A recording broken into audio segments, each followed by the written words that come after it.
I found my wife's mother measuring my guest room.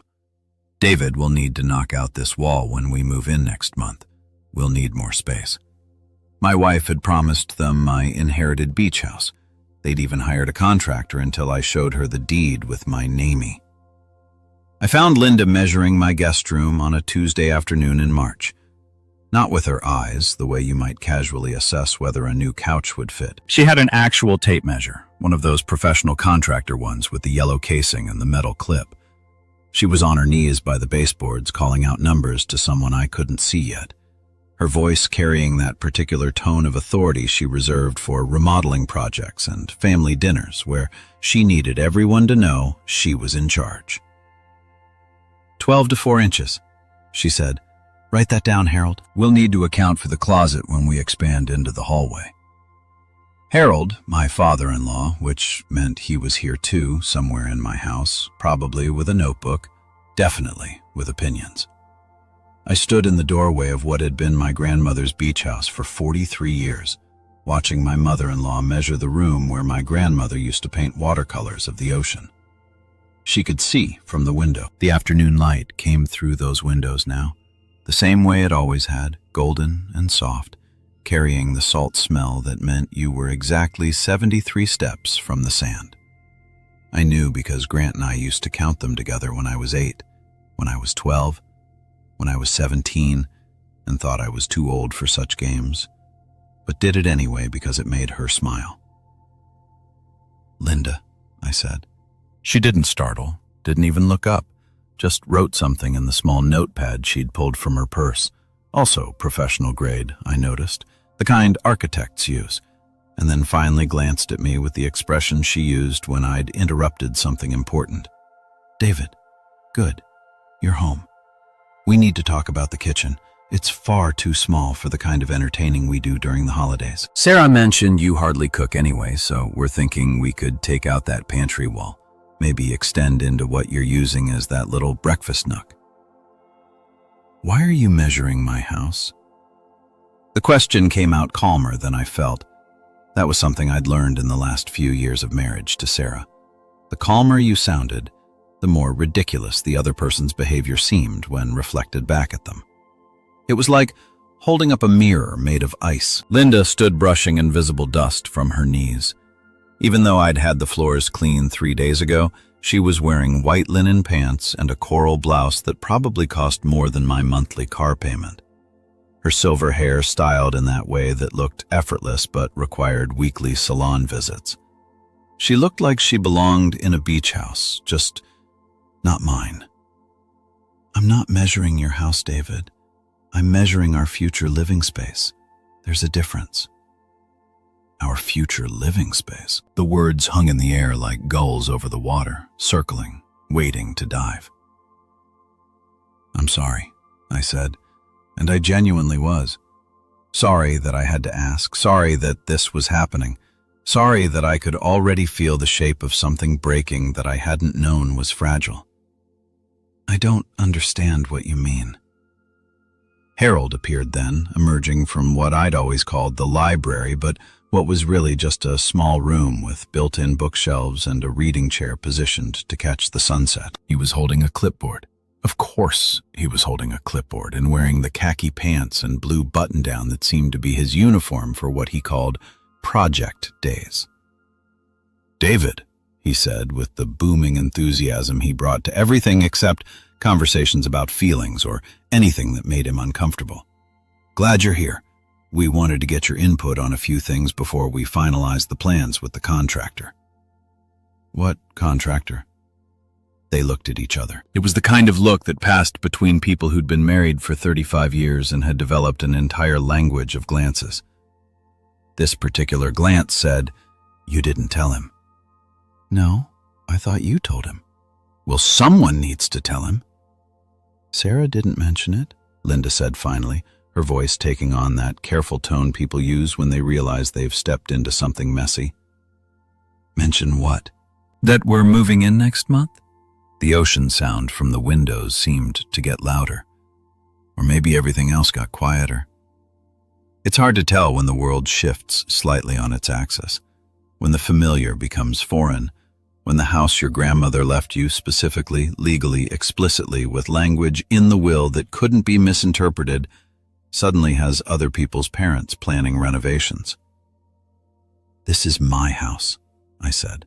Well, yes, Harold said, consulting his clipboard like it might have answers to questions I hadn't asked yet.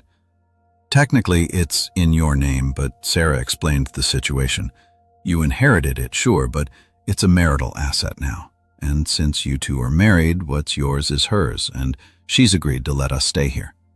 We sold our condo in the city. Got a great price, actually, way above asking. And we're downsizing, simplifying. The beach house is perfect.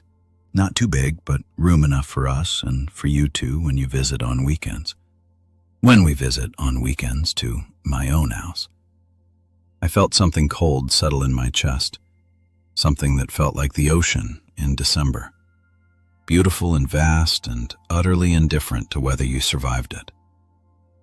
Sarah told you that you could move in here, I said slowly, wanting to be absolutely certain I understood. Next month, Linda confirmed. She smiled. The kind of smile you give someone when you're about to offer them a consolation prize. We know it's fast, David, but the timing worked out perfectly.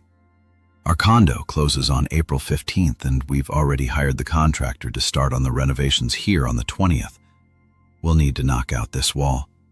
She gestured to the wall between the guest room and the hallway, the wall my grandmother had hung with photographs of every sunset she'd painted, organized by year to create more space. At our age, we need a proper suite. Bedroom, sitting area, en-suite bathroom. The current bathroom situation simply won't work. The current bathroom situation. She meant the bathroom my grandfather had tiled by hand in 1983 using blue and white Portuguese tiles he'd brought back from a trip to Lisbon. He'd spent 6 weeks getting every line perfect, every grout line even. Gran used to say you could see how much he loved her in the precision of those tiles. And the kitchen, Harold added, flipping through pages on his clipboard. We'll need to update the appliances. Obviously, those look original to the house. Charming, but not functional for the kind of cooking Linda does. We're thinking a 6-burner gas range, double wall ovens, one of those industrial refrigerators. Stop, I said.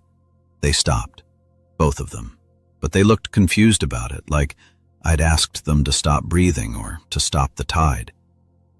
This is my grandmother's house, I said. Each word felt like a stone I was placing one after another. Building something, a wall maybe, or a monument. She left it to me, not to Sarah. To me. It's not a marital asset because it was inherited specifically to me, which means it's separate property. Linda's expression shifted into something I recognized from family dinners when someone brought up politics or religion or anything else she decided wasn't appropriate for discussion. Patient condescension. David, honey, I understand you're sentimental about this place. Sarah told us how close you were to your grandmother. But you need to be realistic. This house is worth... What did the appraiser say, Harold? $1.8 million, Harold said, consulting the clipboard again. Could be more if we update it. Location alone is worth at least 1.2. My grandmother's house reduced to appraisal values and renovation potential. Where's Sarah? I asked. At work, I assume, Linda said. She said she'd be home around 6. We wanted to get the measurements done before the contractor comes tomorrow for the initial consultation. Tomorrow? The contractor was coming tomorrow to plan renovations on my house? My house that I didn't know was being renovated. My house that I didn't know was being given away. I pulled out my phone and called Sarah. It rang 4 times and then went to voicemail. Her voice, bright, professional, the one she used for work calls, invited me to leave a message. Sarah, it's me. Your parents are at the beach house. They say they're moving in next month. They've hired a contractor. Call me back now. I hung up. Linda and Harold were watching me with expressions that hovered between pity and irritation. I know this is an adjustment, Linda said, using the voice she probably used with her therapy clients. The one that suggested she understood everything and you understood nothing. Change is always hard, but Think about it practically, David. You're hardly ever here. You and Sarah come out maybe once a month, and even then, you're only here for the weekend. The house sits empty the rest of the time. It's wasteful. We'll actually use it, enjoy it, maintain it properly. We're planning to update the landscaping too, Harold added helpfully. Those wild grasses in the front, very dated. We're thinking clean lines, maybe some ornamental grasses, a few sculptural elements. Get out.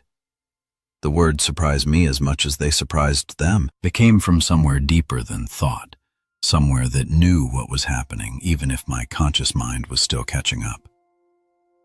I'm sorry, Linda said. Get out of my house, right now. Harold's face flushed.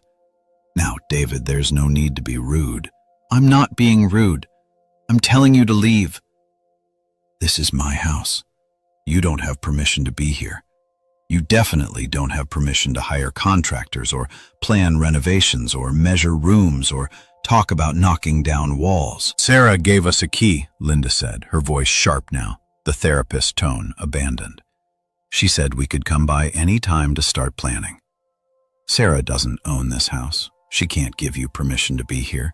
She's your wife. Harold said like this was an argument that settled everything. Married couples share property. Not inherited property, not in a California, not when it's explicitly left to one person in a will. I saw something flicker across Linda's face. Uncertainty, maybe, or the first crack in whatever narrative Sarah had sold them. I think you need to discuss this with Sarah, she said finally. I will, but right now I need you to leave. They gathered their things, the tape measure, the clipboard, the architect's notebook, the dreams of knocking down my grandmother's walls, and moved toward the door with the slow, offended dignity of people who weren't used to being asked to leave anywhere. At the threshold, Linda turned back. You're making a mistake, David. Family takes care of family. Sarah understands that. I hope you will too, eventually.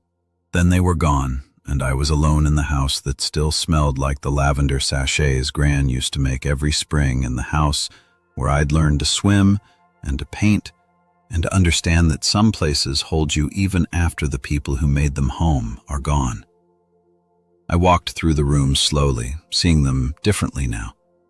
The kitchen where Grant had taught me to make her lemon cake, the library where Grandpa had read me adventure stories, the guest room where Linda had been measuring, where Gran had painted those watercolors, where the light came through the windows in a way that made everything look like it was underwater, soft and blue and safe. My phone buzzed. Sarah, finally. Hey, sorry, was in a meeting. What's wrong? What's wrong? As if this was something minor, something that could be summed up in a text, something that hadn't just cracked open the foundation of everything I thought I knew about my marriage. Your parents were at the beach house, I said, measuring rooms, talking about contractors and renovations. They said they were moving in next month. They said you told them they could. Silence long enough that I checked to make sure the call hadn't dropped. Sarah, okay, she said finally. Yes, I told them they could stay there. David, they sold their condo. They needed somewhere to go. They needed somewhere to go, so you gave them my house without asking me. It's just sitting there empty most of the time. It's my grandmother's house. It's a house, David. Bricks and wood and windows. Your grandmother is gone. She's been gone for 2 years. At some point, you have to let go. The words hit like a physical thing, like a wave you didn't see coming that knocked you down and filled your mouth with salt water. I'll be home in an hour. She said, we can talk about this then. But David, you need to think about this realistically. My parents need a place to live. We have a place we barely use. It's the logical solution. She hung up before I could respond. I stood in the center of the living room in the house my grandmother had loved, in the house she'd left to me with language in her will that said, to my grandson David, and to him alone, hoping he finds as much peace in these walls as I have. And I understood with absolute clarity that something had been happening that I hadn't seen. Promises made, plans laid, futures designed without my knowledge or consent. The deed was in my filing cabinet at our apartment in the city. I'd looked at it when Gran died, when the lawyer had explained that the house was mine, completely and solely mine. Not marital property because it was inherited with specific language. I'd put it away and never thought about it again because I'd never imagined I'd need to prove I owned something that was already mine. I needed that deed. But first, I needed to understand exactly what else Sarah had promised away. What other parts of my life had been measured and found wanting, designated for renovation, scheduled for demolition. I pulled out my phone and started making calls. The contractor first, then the lawyer who'd handled Gran's estate, then a locksmith. By the time Sarah got home, I would know exactly where I stood. And more importantly, I would know exactly what she didn't realize. That some things can't be given away. No matter how convincingly you try, some things are yours by name, by deed, by blood, in memory and love. And some fights aren't about houses at all. The contractor's number was easy to find. Linda had left her notebook on the kitchen counter, probably intentionally, a power move disguised as forgetfulness. Inside, written in her precise handwriting, was everything. Measurements, renovation plans, paint colors, appliance specifications, and right there on the first page, Jensen and Sons Construction. Call Tom. Consultation 3:20, 2 p.m. tomorrow, at 2 p.m. at my house to discuss knocking down walls. I called the number. A woman answered on the second ring, efficient and friendly. Jensen and Sons, this is Maria. How can I help you? Hi, Maria. My name is David Chen. I'm calling about a consultation scheduled for tomorrow at a property on Seaview Drive. I need to cancel it. Oh, let me pull that up. Seaview Drive. Okay, I've got it. But sir, I show this appointment was made by Alinda Morrison. She's listed as the homeowner. There it was. The first concrete piece of evidence that this wasn't a misunderstanding or a miscommunication. Linda had identified herself as the homeowner of my house. Linda Morrison is not the homeowner. So I said, keeping my voice level, I am. The property is solely in my name. I did not authorize this consultation, and I'm formally canceling it. A pause. I could hear keyboard clicks. I see. Well, I'll need to speak with my manager about this. Mrs. Morrison put down a deposit for the consultation, $500. She put down a deposit for work on a house she doesn't own. That sounds like something your company might want to look into before you start knocking down walls that belong to someone else. More keyboard clicks. Can you hold, please, Musak? I paced the kitchen while I waited, looking at the tiles Grandpa had installed here too. Different from the bathroom. These were terracotta, warm and simple. He'd said kitchens should feel like the heart of a home, and hearts were supposed to be warm. Maria came back on. Mr. Chen, my manager says we'll cancel the appointment and refund the deposit.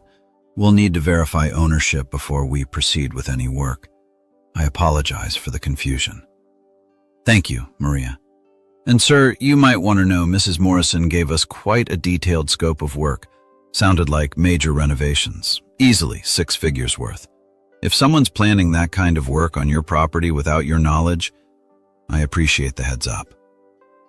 I hung up and immediately dialed the next number. Gregory Patterson, the lawyer who'd handled Gran's estate, his secretary, put me through after I explained it was urgent.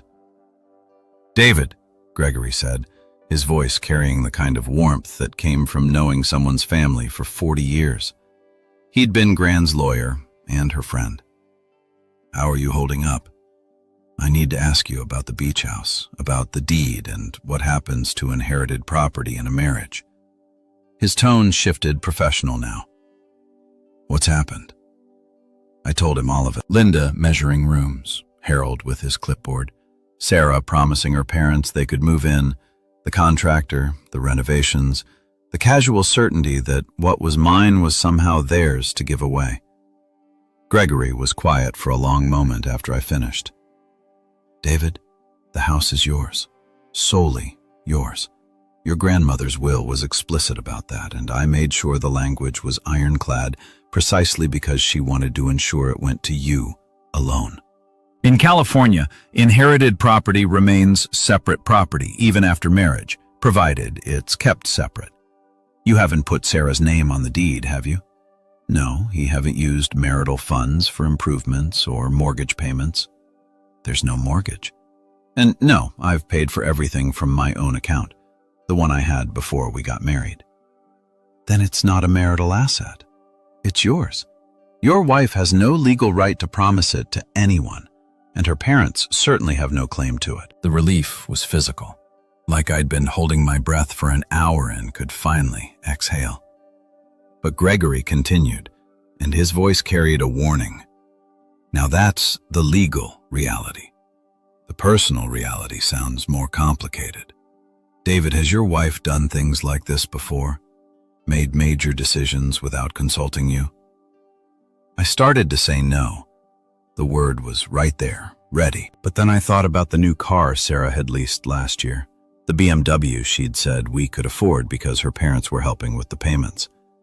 I'd never asked how much they were helping or what they expected in return.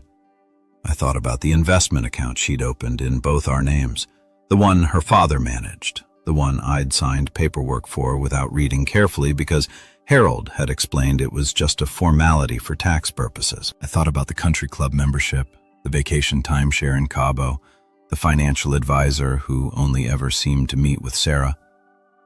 I don't know, I said finally, and the admission felt like falling. I think you need to find out, Gregory said gently.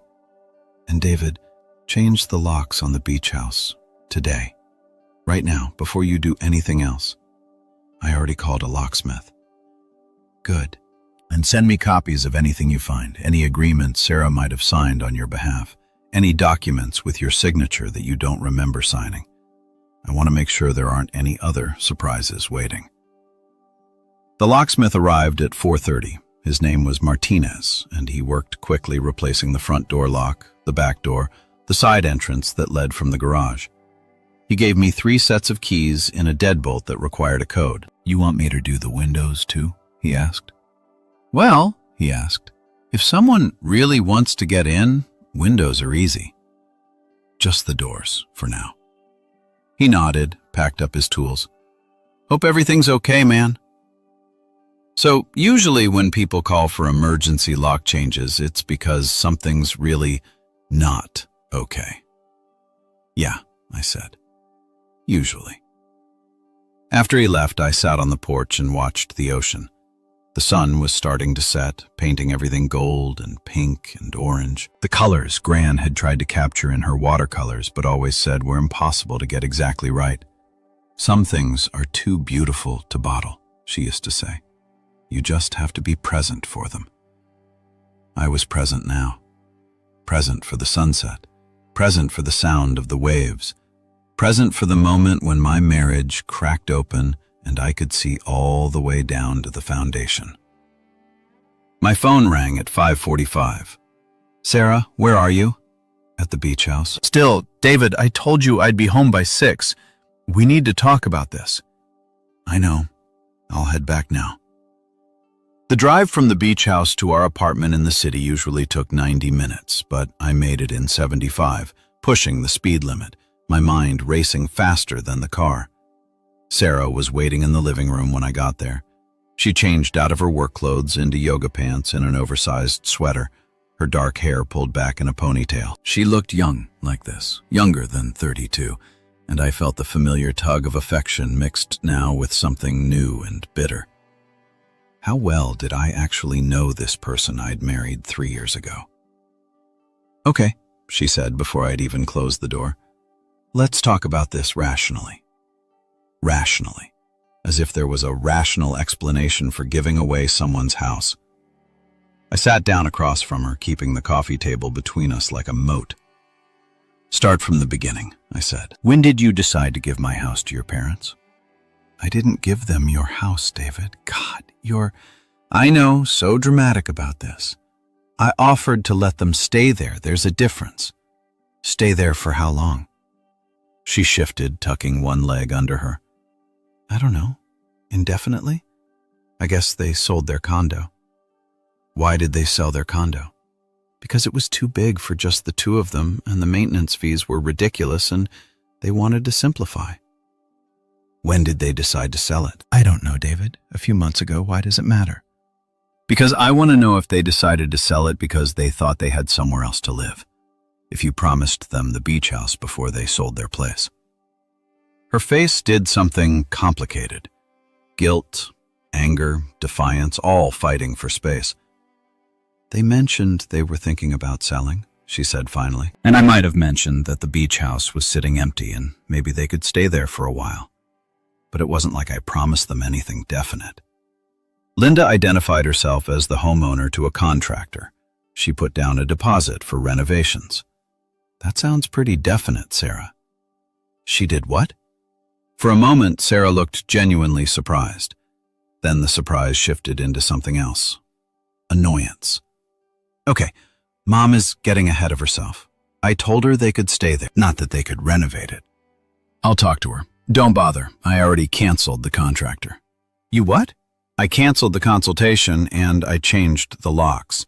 Your parents can't get in anymore and neither can you. Sarah stood up, her whole body tight with anger. You changed the locks? On what authority? On the authority of being the person whose name is on the deed. The only person whose name is on the deed. We're married, which doesn't give you the right to my inherited property. Is that what your lawyer told you?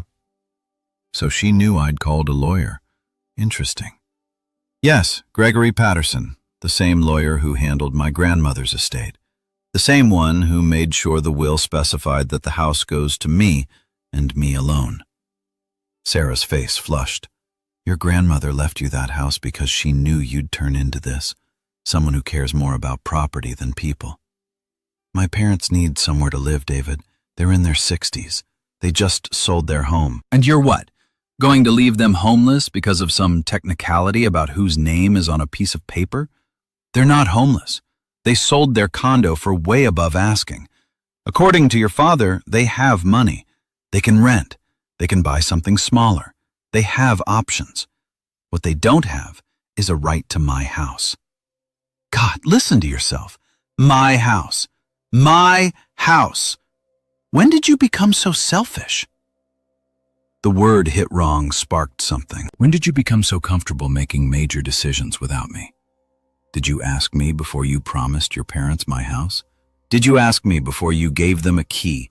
Did you ask me before you told them they could knock down walls and renovate rooms and turn my grandmother's home into their retirement villa? I shouldn't have to ask permission to help my own parents.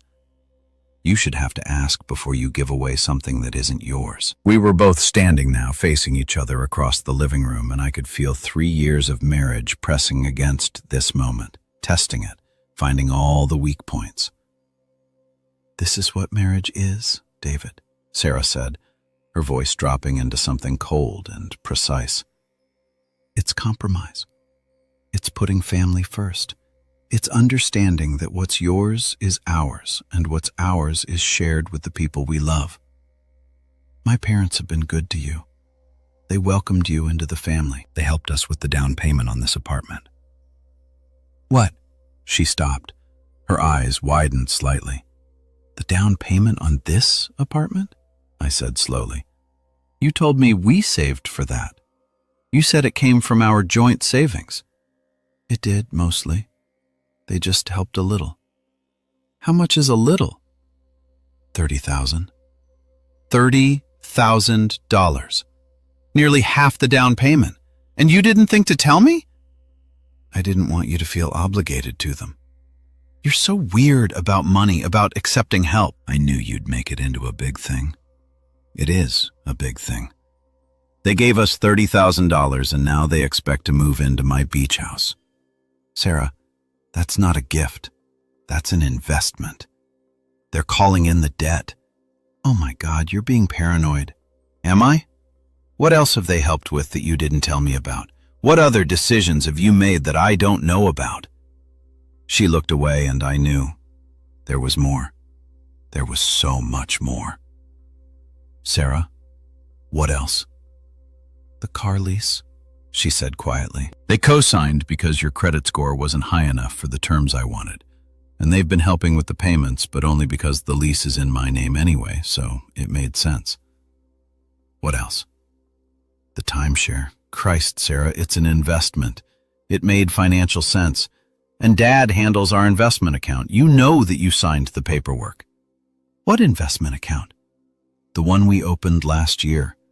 You signed the forms, David. Don't pretend you don't remember. I did remember vaguely. Harold had brought over paperwork, explained something about tax advantages and retirement and planning, and I'd signed where he'd indicated because he was a financial advisor and Sarah's father, and I trusted him. I trusted them both. What's in that account? I asked. I don't know exactly. Dad manages it. How much money is in it? I'm not sure of the exact amount. Ballpark? How much? Maybe 40,000, 50. We've been putting in 500 a month. We or me? She was quiet. Sarah, is that account in both our names or just mine? Both. But you're the primary account holder because it's better for taxes. I felt something cold settle in my stomach. Something that felt like understanding. Who has access to that account? We both do.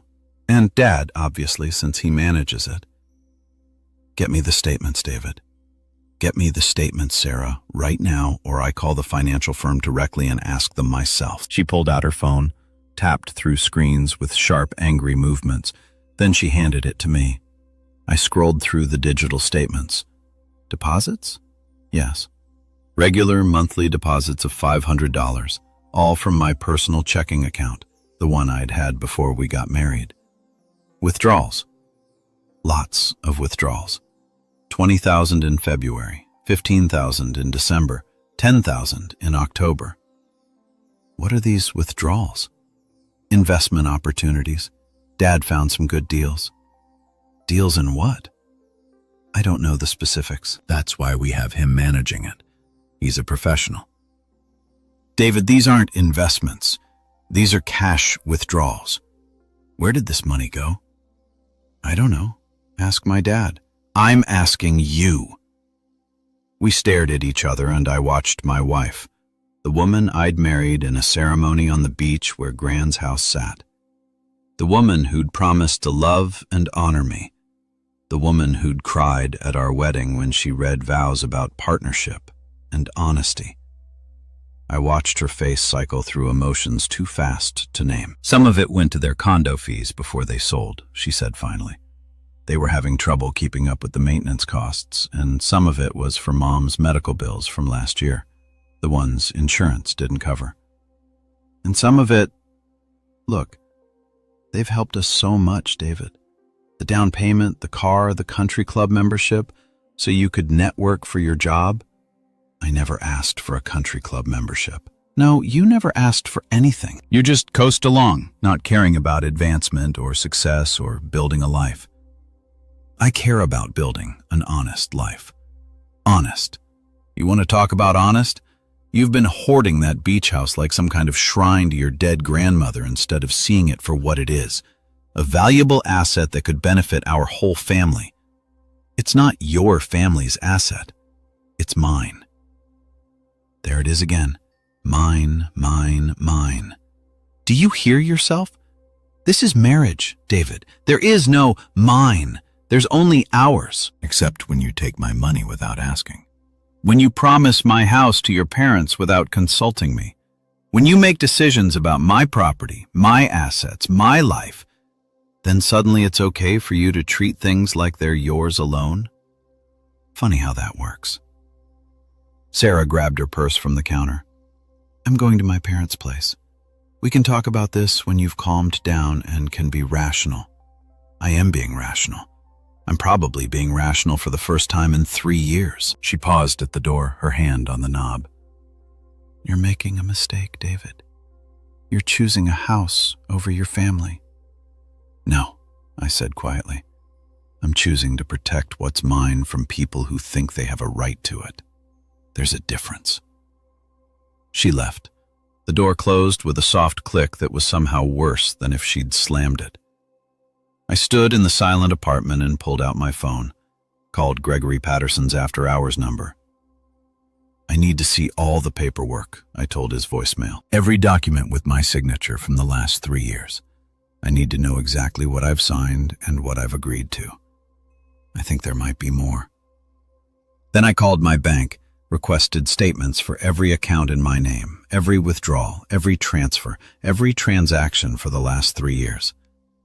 If you've ever had the ground shift under your feet, you know the feeling. That moment when you realize the map you've been following was drawn by someone else for their destination, and you've been walking blind. I was done walking blind. The ocean was 73 steps away from my grandmother's house, and I was going to make sure it stayed that way. I didn't sleep that night.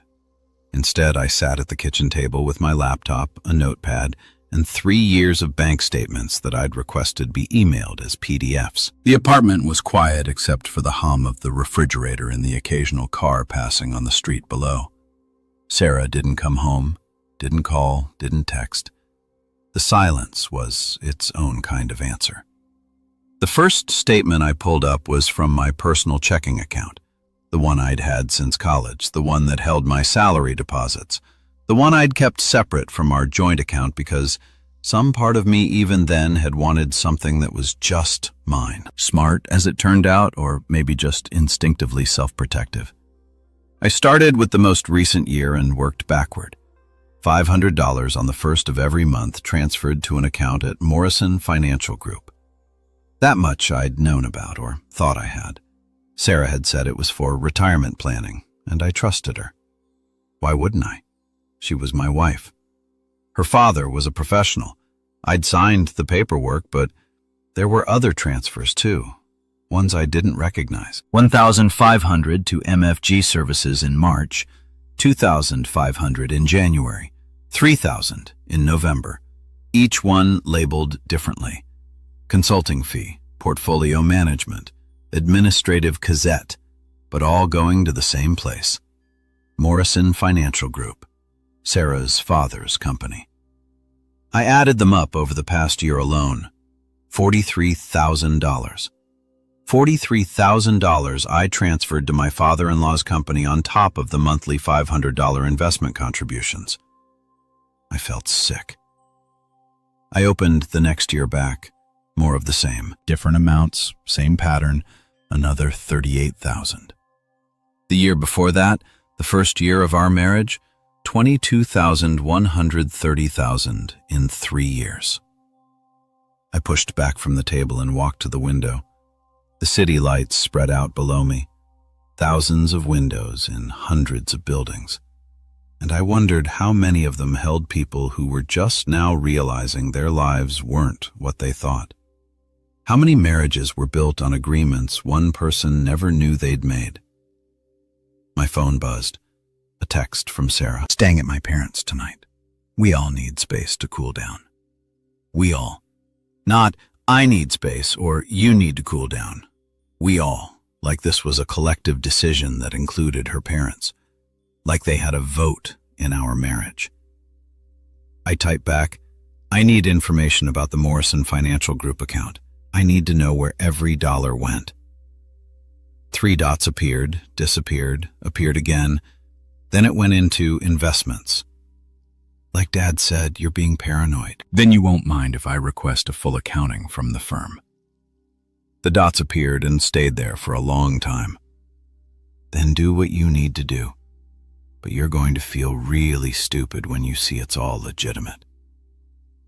I called the Morrison Financial Group's main number, got an after-hours recording, left a message identifying myself as David Chen, account holder, requesting a complete transaction history and current portfolio statement to be sent directly to me at my email address. Then I called Gregory Patterson's office again and left another message. I found over $100,000 in transfers to my father-in-law's financial firm over the past 3 years. I need to know if any of that money was actually invested or if it just disappeared. Can you recommend a forensic accountant? I went back to the bank statements. There were other things too. Charges I'd forgotten about or never questioned. The country club, $3,600 a year, charged to my credit card, though I'd been there maybe 3 times and hated it every time. The timeshare maintenance fee in Cabo, $2,400 annually for a property I'd visited once and Sarah used with her parents twice a year. Insurance premiums on Sarah's BMW, expensive, comprehensive coverage that I'd assumed her lease included but apparently didn't. Little cuts, death by 1,000 transactions. But there was one charge that caught my eye. Seaview Property Management, $800. My grandmother's beach house didn't have property management. I handled everything myself. The gardener, the cleaning service, the utilities. I liked doing it. It kept me connected to the place. I searched my email for Seaview Property Management. Nothing. Searched Sarah's name plus property management. Nothing. Called the number on the bank statement. It was after midnight now, but I didn't care. It went to voicemail. You've reached Seaview Property Management. If this is an emergency regarding your property, press 1. For all other inquiries, leave a message and we'll return your call during business hours. I pressed 1. A sleepy-sounding man answered. Seaview Property Management Night Emergency Line. Hi, I'm calling about a property at 447 Seaview Drive. I'm seeing a charge on my account for property management services, but I didn't authorize any such services. Keyboard clicks. 447 Seaview Drive. Okay, I've got it. You're Mr. Chen? Yes. And you're calling to cancel the service? I'm calling to find out what service I'm supposedly paying for. More clicks. Looks like you've got our basic package, monthly inspection, emergency contact service, vendor coordination. We also show you've had us handle some contractor consultations and renovation estimates. Contractor consultations. Renovation estimates. When did this service start? Let me see. Looks like the account was opened in January, 3 months ago. 3 months. Sarah had started hiring property managers for my house 3 months ago, planning renovations, coordinating contractors, all while I thought the house was just sitting there empty between our occasional weekend visits. And who opened this account? I'm showing Sarah Chen as the primary contact. You're listed as the property owner, but she's the one who handles all the communications. Cancel it, I said, effective immediately. Sir, we require 30 days notice. You can have 30 days notice, starting now. I did not authorize this service. I don't want this service. Send me a final invoice for whatever is owed through today and then remove my property from your system. I'll need to have a manager call you tomorrow to confirm. Fine, have them call me, but the service is canceled. If anyone shows up at my property, they're trespassing. I hung up and stared at the phone. Property management for a house I owned that I visited regularly that didn't need managing because I was managing it myself, except Sarah had decided it needed managing, had hired people to inspect it, to coordinate with vendors, to prepare it for her parents to move in for renovations. I never agreed to, for a future she'd designed, without me. Rang Sarah. Why are you calling property managers at midnight? She demanded. Why are you paying for property management on my house without telling me? I was trying to help. You're always complaining about having to deal with the gardener and the cleaning service and coordinating repairs. I never complained about that. I liked doing it. It kept me connected to Gran's house. Well, you're not there most of the time, and things need to be maintained properly, and I thought it would be easier if we had professionals handling it. You thought it would be easier to hand over control of my property to people I didn't hire so you could plan renovations I didn't approve for your parents to move in without asking me. That's what you thought. You're twisting everything. Am I? Then explain the contractor consultations. Explain the renovation estimates. Explain why a property management company is coordinating work on my house that I know nothing about. Silence. Long and damning. Sarah, how long have you been planning this? I wasn't planning anything. I was just exploring options in case my parents needed a place, in case we decided to update the house, in case you could convince me to go along with it after the fact. After you'd already spent my money and made promises and hired people and gotten your parents to sell their condo based on your assurances that they had somewhere else to live. They're my parents, David. I'm supposed to just let them struggle? Let them downsize into some depressing rental because you're too attached to a house you barely use. It's not about the house. Then what is it about? I thought about that. About Gran's watercolors and Grandpa's tiles.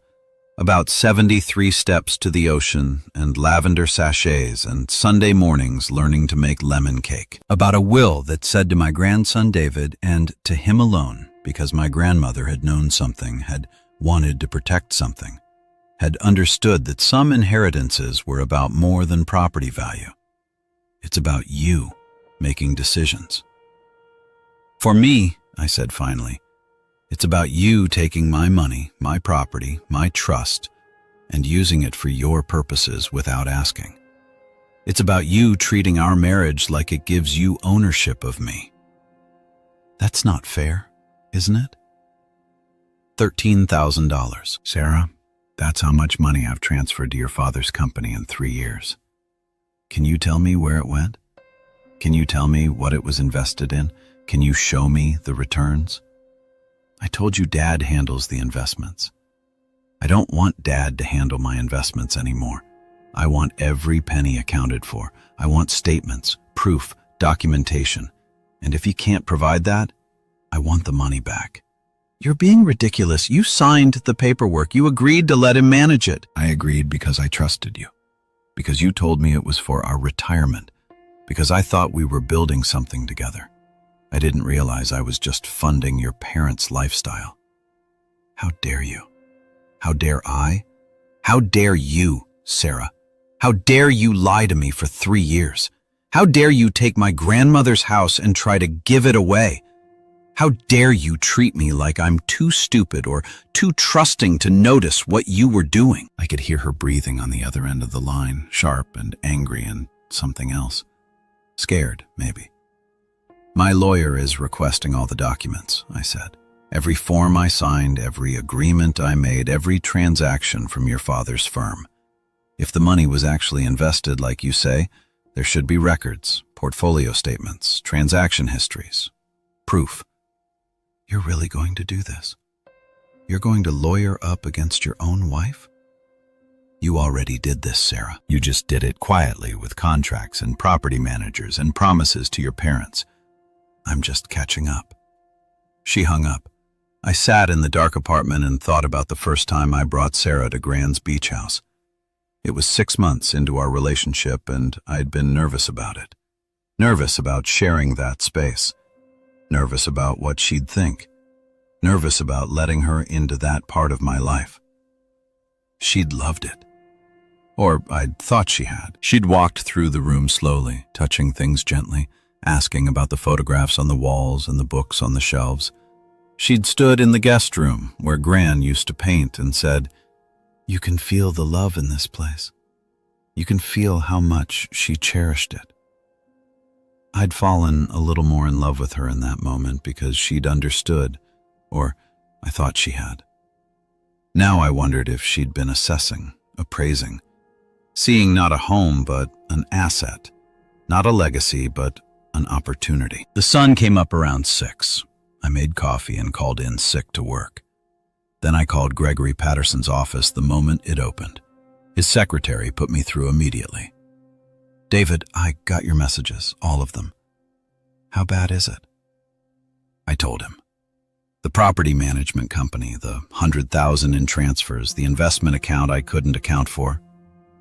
"Jesus," he said softly. "Okay, first thing, I'm referring you to Rachel Kim. She's a forensic accountant I work with on complex financial cases. She'll go through everything with a fine-tooth comb. Second thing, I'm going to pull every document you sign in related to Morrison Financial Group. If there's anything in there that gave them broader authority than you understood, We need to know. Third thing, how are you doing? The question surprised me. Lawyers didn't usually ask that. I don't know, I said honestly. I feel like I woke up married to a stranger. That's because you might have. People can hide a lot, especially when they're convinced they're doing the right thing. Sarah might genuinely believe she was helping her parents, helping you, helping the family. But intention doesn't erase impact. What do I do? You protect yourself. You gather evidence.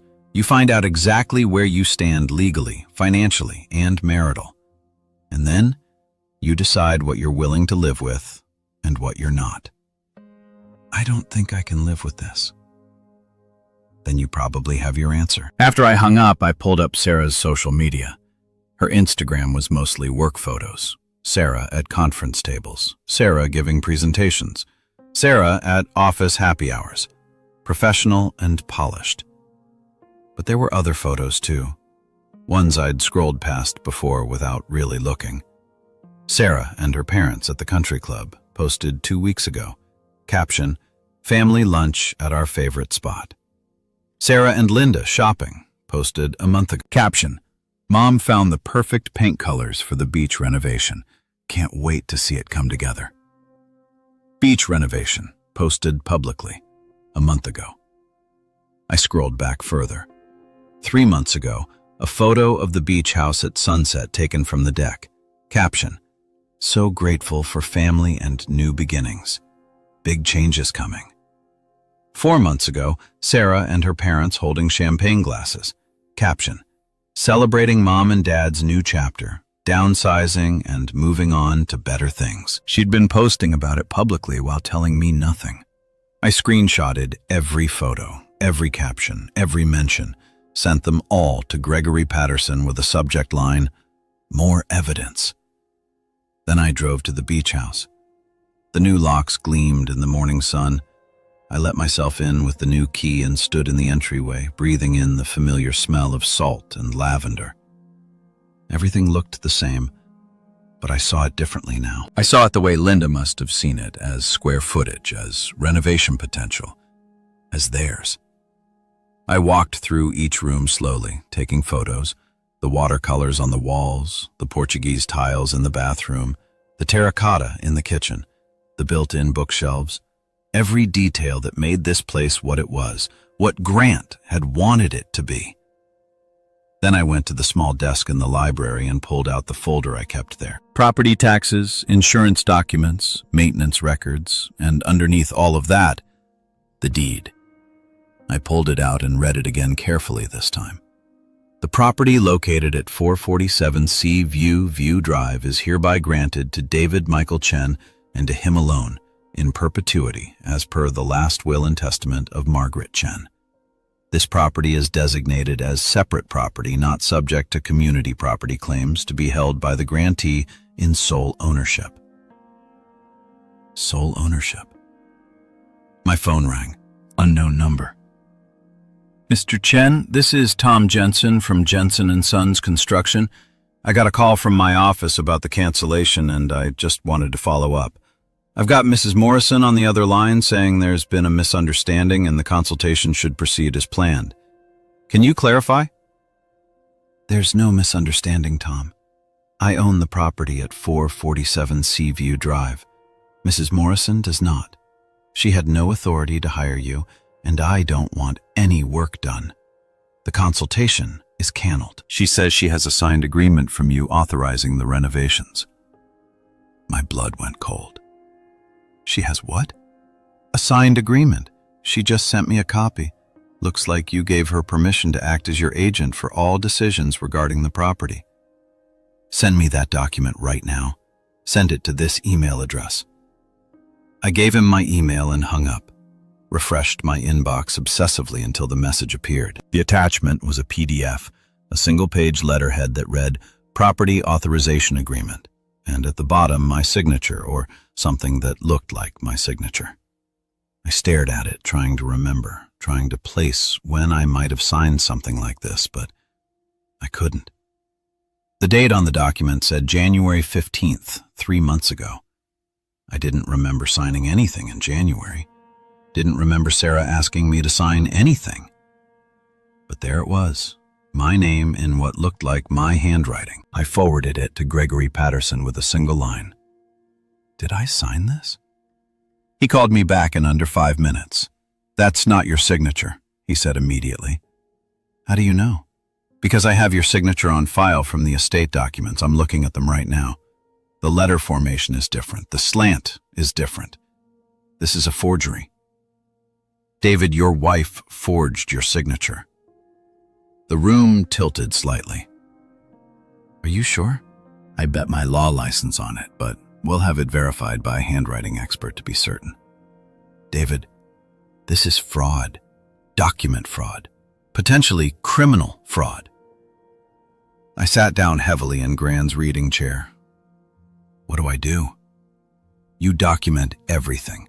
Screenshot, save, forward, copy, every text, every email, every photo, every bank statement. Then you decide how far you're willing to take this.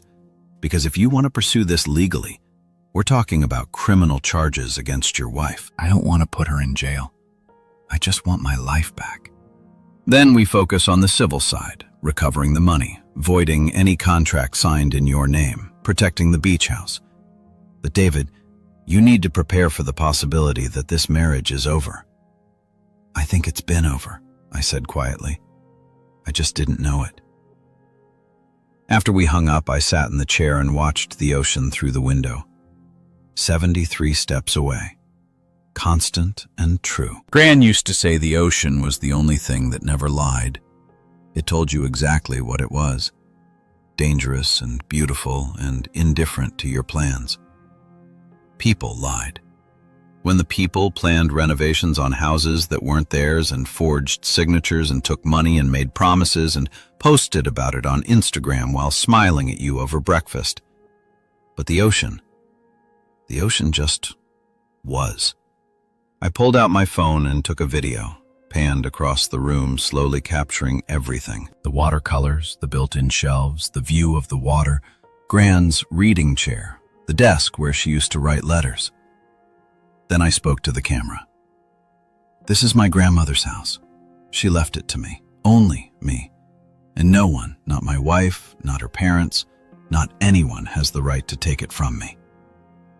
I saved the video, uploaded it to a private cloud folder, added all the screenshots and all the bank statements, all the evidence. Truth I was learning had to be documented, witnessed, preserved, because people would try to rewrite it, would say, "You misunderstood. You're being paranoid. You are remembering wrong."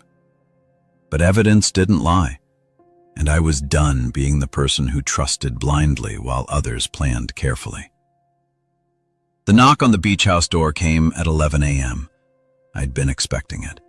Had actually been surprised it took this long. Sarah's car was in the driveway when I looked out the window, and standing next to her were both her parents. Linda in white linen, Harold with his clipboard, Sarah in her work clothes. Even though it was Saturday, they looked like a delegation, an intervention team, a unified front. I opened the door but didn't step aside. "David," Sarah said. Her voice was careful, modulated, the tone she used with difficult clients. "We need to talk. We've been talking. I think I've been pretty clear. You locked us out," Linda said. Like this was an incomprehensible act of aggression. I tried to come by yesterday to finish the measurements, and my key didn't work. That's because it's not your house, and you don't get a key. Harold stepped forward, doing his reasonable authority figure thing. "Son, I think there's been a serious miscommunication here. We all need to sit down like adults and work this out. Don't call me son. You're not my father." His face reddened, but he held his ground. "We're family, David, whether you want to acknowledge that right now or not. And family doesn't lock each other out. Family also doesn't forge signatures. Family doesn't take $100,000 without asking. Family doesn't try to steal houses." Sarah's expression flickered. Guilt, anger, fear, all of it passing across her face too quickly to isolate. "I didn't forge anything."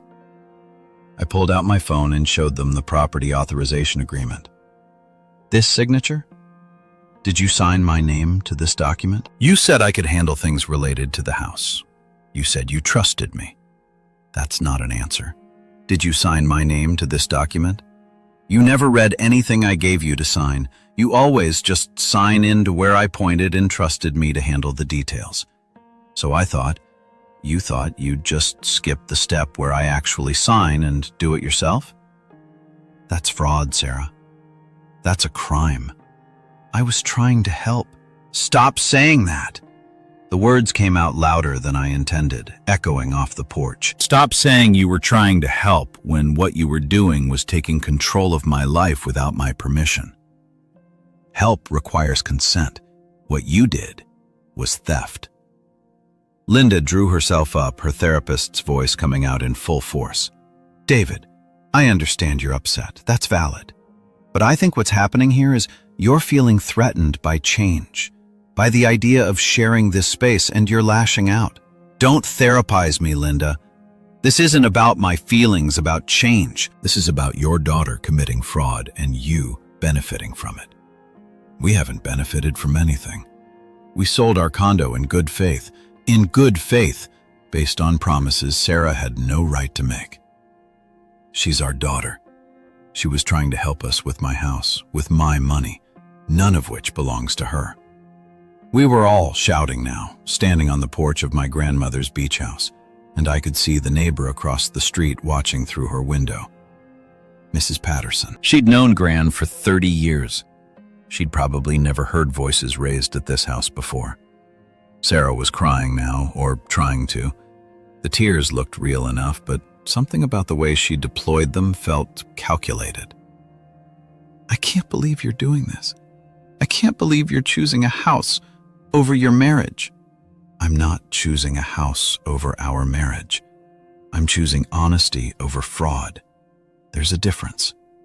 We can fix this, Harold said, shifting into negotiation mode. We can sit down with the lawyers, work out the financial details, make sure everything is documented properly going forward. But David, you have to understand, we sold our condo. We have nowhere to go. The closing is in 2 weeks. You're really going to make us homeless? You're not homeless. You have money from selling your condo way above asking price. You can rent. You can buy something else. You have options. What you don't have is a right to my house. But Sarah said Sarah doesn't own this house. Sarah can't give you this house. Sarah forged my signature to try to give you this house, which makes all of you complicit in fraud. Linda's face went pale. We didn't know she forged anything. She said, you'd agreed. Then you should have had asked me directly. You should have had me sign papers in front of you. You should have done any one of the dozen things that people do when they're making legitimate agreements about real estate, but you didn't because on some level you knew something wasn't right. You knew Sarah was overstepping. You just didn't care because it benefited you. The silence that followed was thick and uncomfortable. Sarah broke it. What do you want, David? Do you want me to gravel? Do you want me to beg? What will it take for you to stop being vindictive and remember that we're supposed to be a team?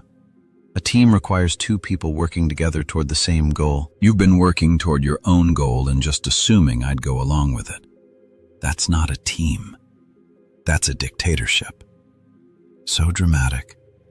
$100,000, forged signatures, secret property managers, public Instagram posts about renovations I never approved. Which part of that is dramatic, Sarah?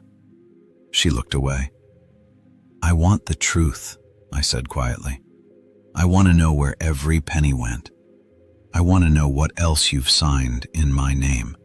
I want to know what other plans you've made without telling me. And I want it documented, verified, and explained by someone who isn't you or your father. You don't trust me? She said like this was a revelation. Should I? The question hung there, stark and terrible. Harold cleared his throat. I think we should all take some time to cool down. Emotions are running high. Nobody's thinking clearly. Let's reconvene in a few days when everyone's calmer. No, I said. I'm thinking very clearly. Probably more clearly than I have in 3 years. You need to understand something. This house is mine. Legally, explicitly, inarguably mine. No amount of cooling down is going to change that. No amount of negotiation or family pressure or guilt trips. You're not moving in here. Not next month. Not ever. And any contractor who shows up here will be escorted off the property as a trespasser. We have contracts. Linda started contracts based on forged authorization. They're void, and if you try to enforce them, I will make the forgery public. I will press charges. I will do whatever I need to do to protect what's mine.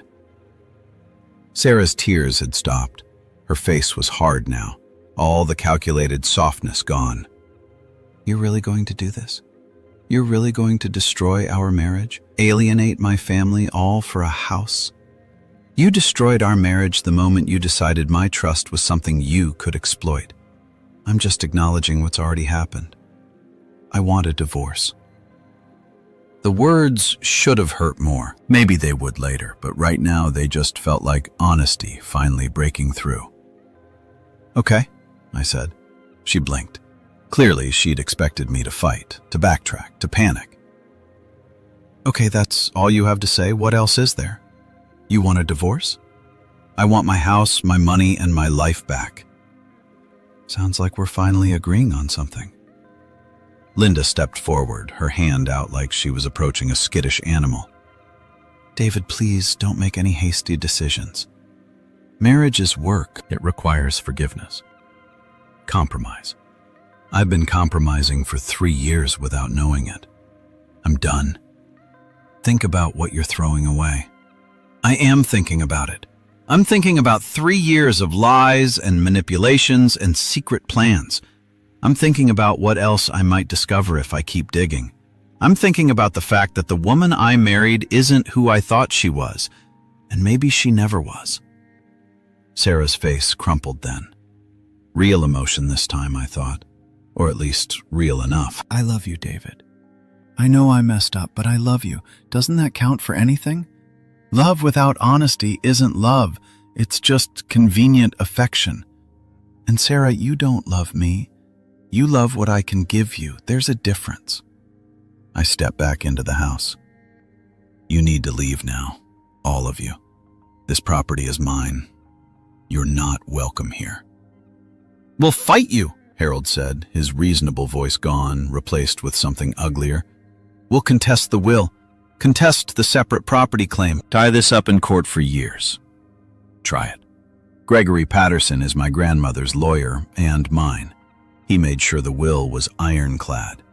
He has handwriting experts who will confirm Sarah forged my signature.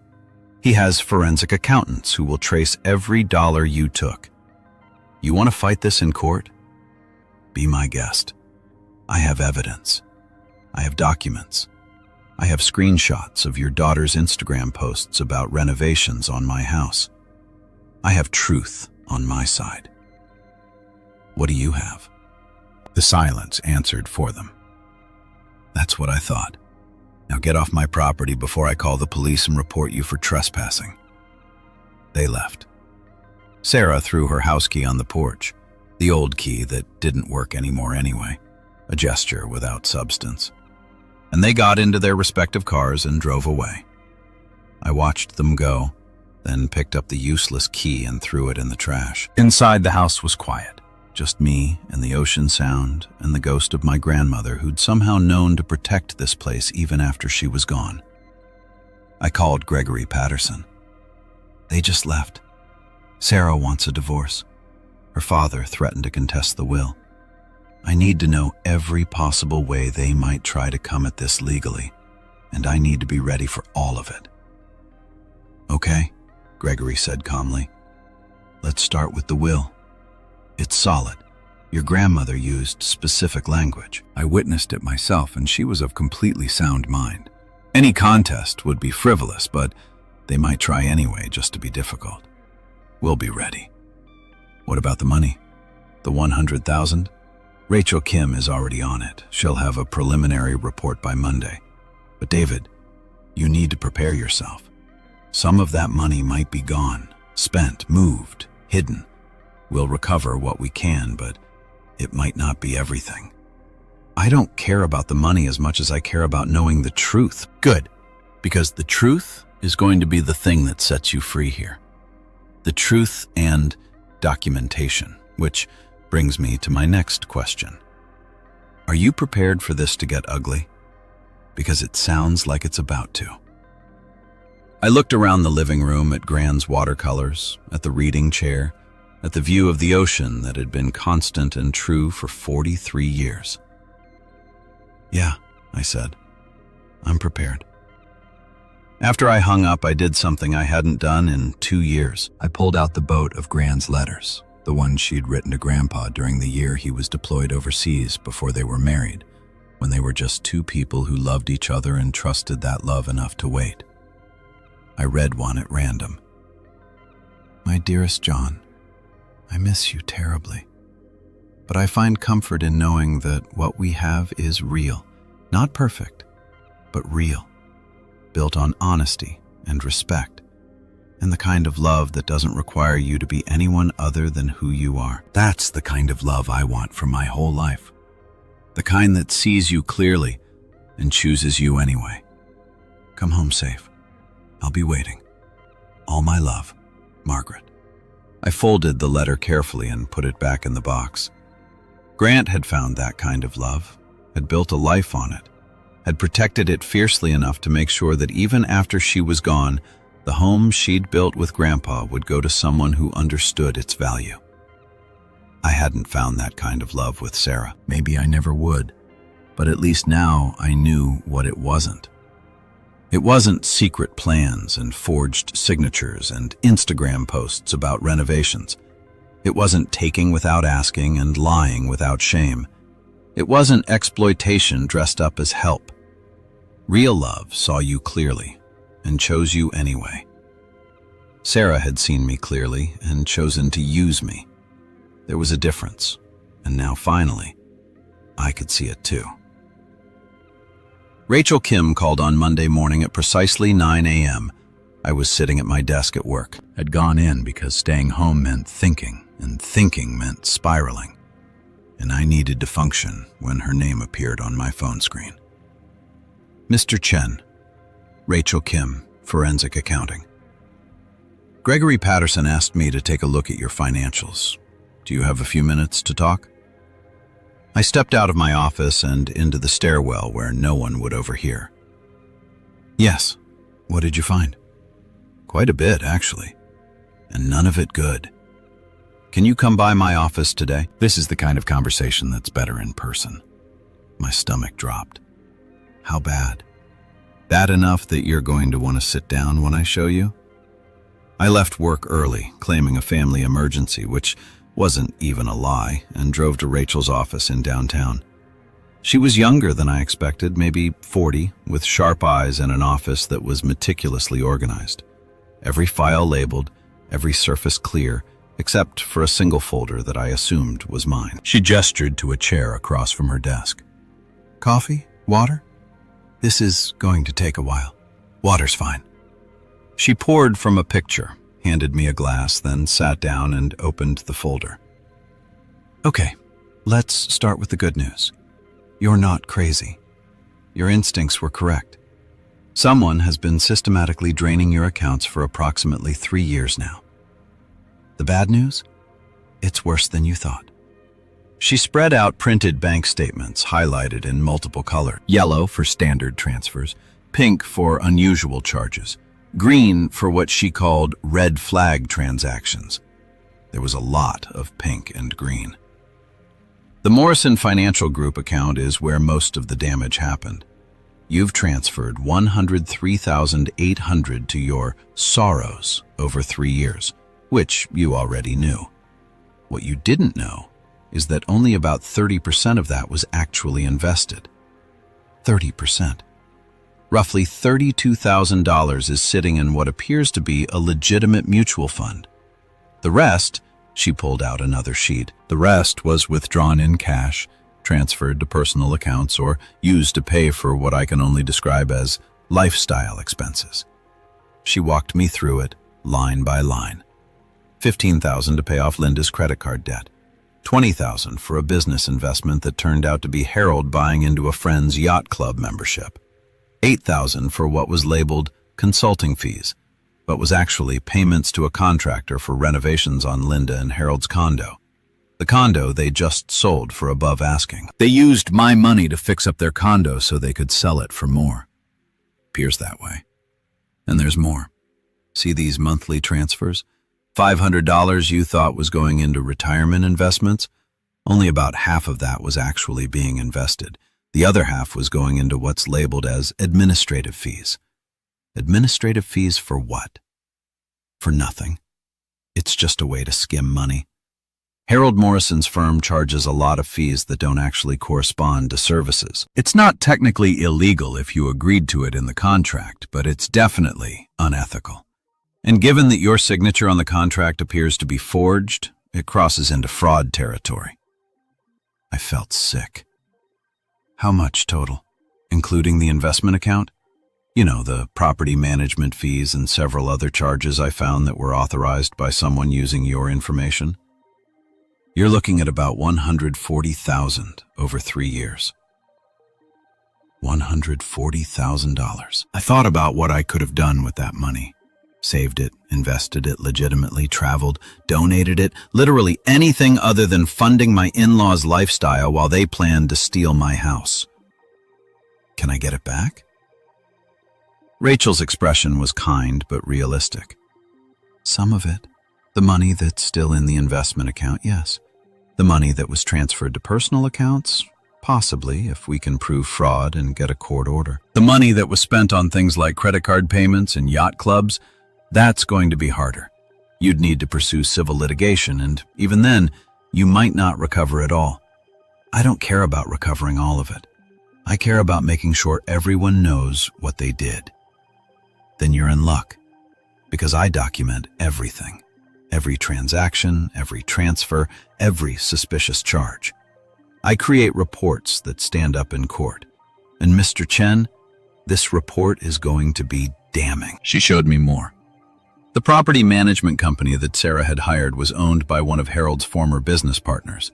The consulting fees often went to companies that shared addresses with Morrison Financial Group. The whole thing was a closed loop of money flowing from my accounts into the Morrison family ecosystem. It's actually kind of impressive, Rachel said, in a terrible way. It's sophisticated enough to look legitimate on the surface, but sloppy enough that anyone who actually looked would see through it immediately, which suggests they never expected you to look. They didn't.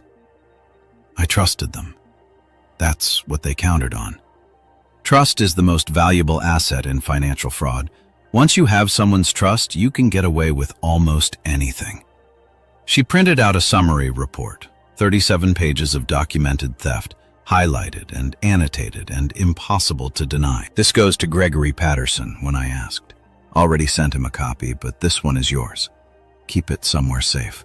Make copies, because when this goes to court, and it will go to court, this is your ammunition. I drove back to the apartment in a daze. The report sat on the passenger seat like evidence at a crime scene, which I suppose it was. Sarah hadn't come back since Saturday. Her clothes were still in the closet, her toiletries in the bathroom, but she was living at her parents' place. We've been married 3 years and separated 3 days, and already the apartment felt like a museum of a life I'd never actually lived. My phone buzzed. A text from a number I didn't recognize. David, this is Harold. We need to talk. I think there's been a serious misunderstanding about the financial arrangements. Can we meet? I stared at the message, the audacity of it. The sheer brass-balled audacity of stealing $140,000 from someone and then suggesting there had been a misunderstanding. I called Gregory Patterson. Harold Morrison wants to meet with me to discuss the misunderstanding about the financial arrangements. Should I? Absolutely not. Not without me present and not without it being recorded. He's going to try to explain it away, minimize it, or convince you to drop the investigation. Don't give him the opportunity. What should I say? Tell him all communication needs to go through lawyers, then block his number. I did exactly that. Typed out, all communication should go through Gregory Patterson at Patterson and Associates. Then blocked Harold, blocked Linda, and after a moment's hesitation blocked Sarah too. If she wanted to talk to me, she could do it through a lawyer. The apartment was too quiet. I couldn't stay there, couldn't look at Sarah's things and remember the person I thought she was.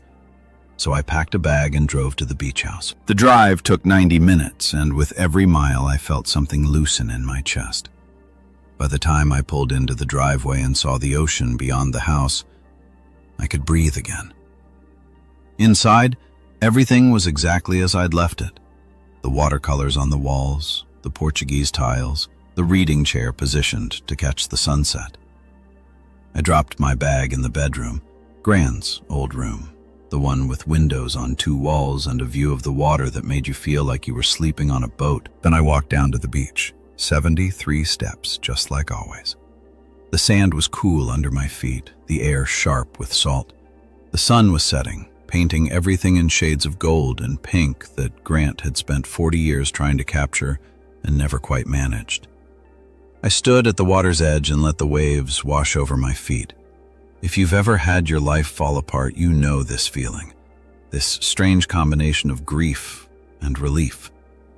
Grief for what you thought you had, relief that you finally know the truth. I'd thought I had a marriage, a partnership, a future with someone who loved me. What I'd actually had was a mark, a target, a convenient source of money and property that someone had decided to exploit. The waves kept coming, indifferent and constant. They didn't care about my broken marriage or my stolen money or my forged signatures. They just kept moving the way they had for millions of years, the way they would for millions more. There was something comforting in that, something that put everything in perspective. My phone buzzed. I almost ignored it, but something made me check. An email from an address I didn't recognize. Subject line, "You should know." I opened it. "Mr. Chen, we've never met, but I feel obligated to reach out. My name is Patricia Holmes. I was engaged to Harold Morrison's business partner, Robert Chen. No relation to you, I assume. About 5 years ago, Robert and Harold ran Morrison Financial Group together until Robert discovered that Harold had been using client funds for personal expenses. Robert tried to report it, and Harold convinced him to stay quiet by threatening to destroy his reputation. Robert agreed, withdrew from the partnership, and moved across the country. Our relationship didn't survive the stress. I'm reaching out because I saw your wife's Instagram posts about the beach house renovations, and I recognized Harold's involvement. I did some digging and found your name connected to Morrison Financial Group accounts. If Harold is doing to you what he did to Robert's clients, you need to know he's done this before. He has a pattern, and he's very good at making it look legitimate until you actually examine the details. I have documentation from Robert's time at the firm if you want it. Bank statements, internal memos, emails where Harold discusses how to hide transfers. Robert kept everything, just in case. He never used it because he was afraid, but I think you should have it. I'm sorry you're going through this.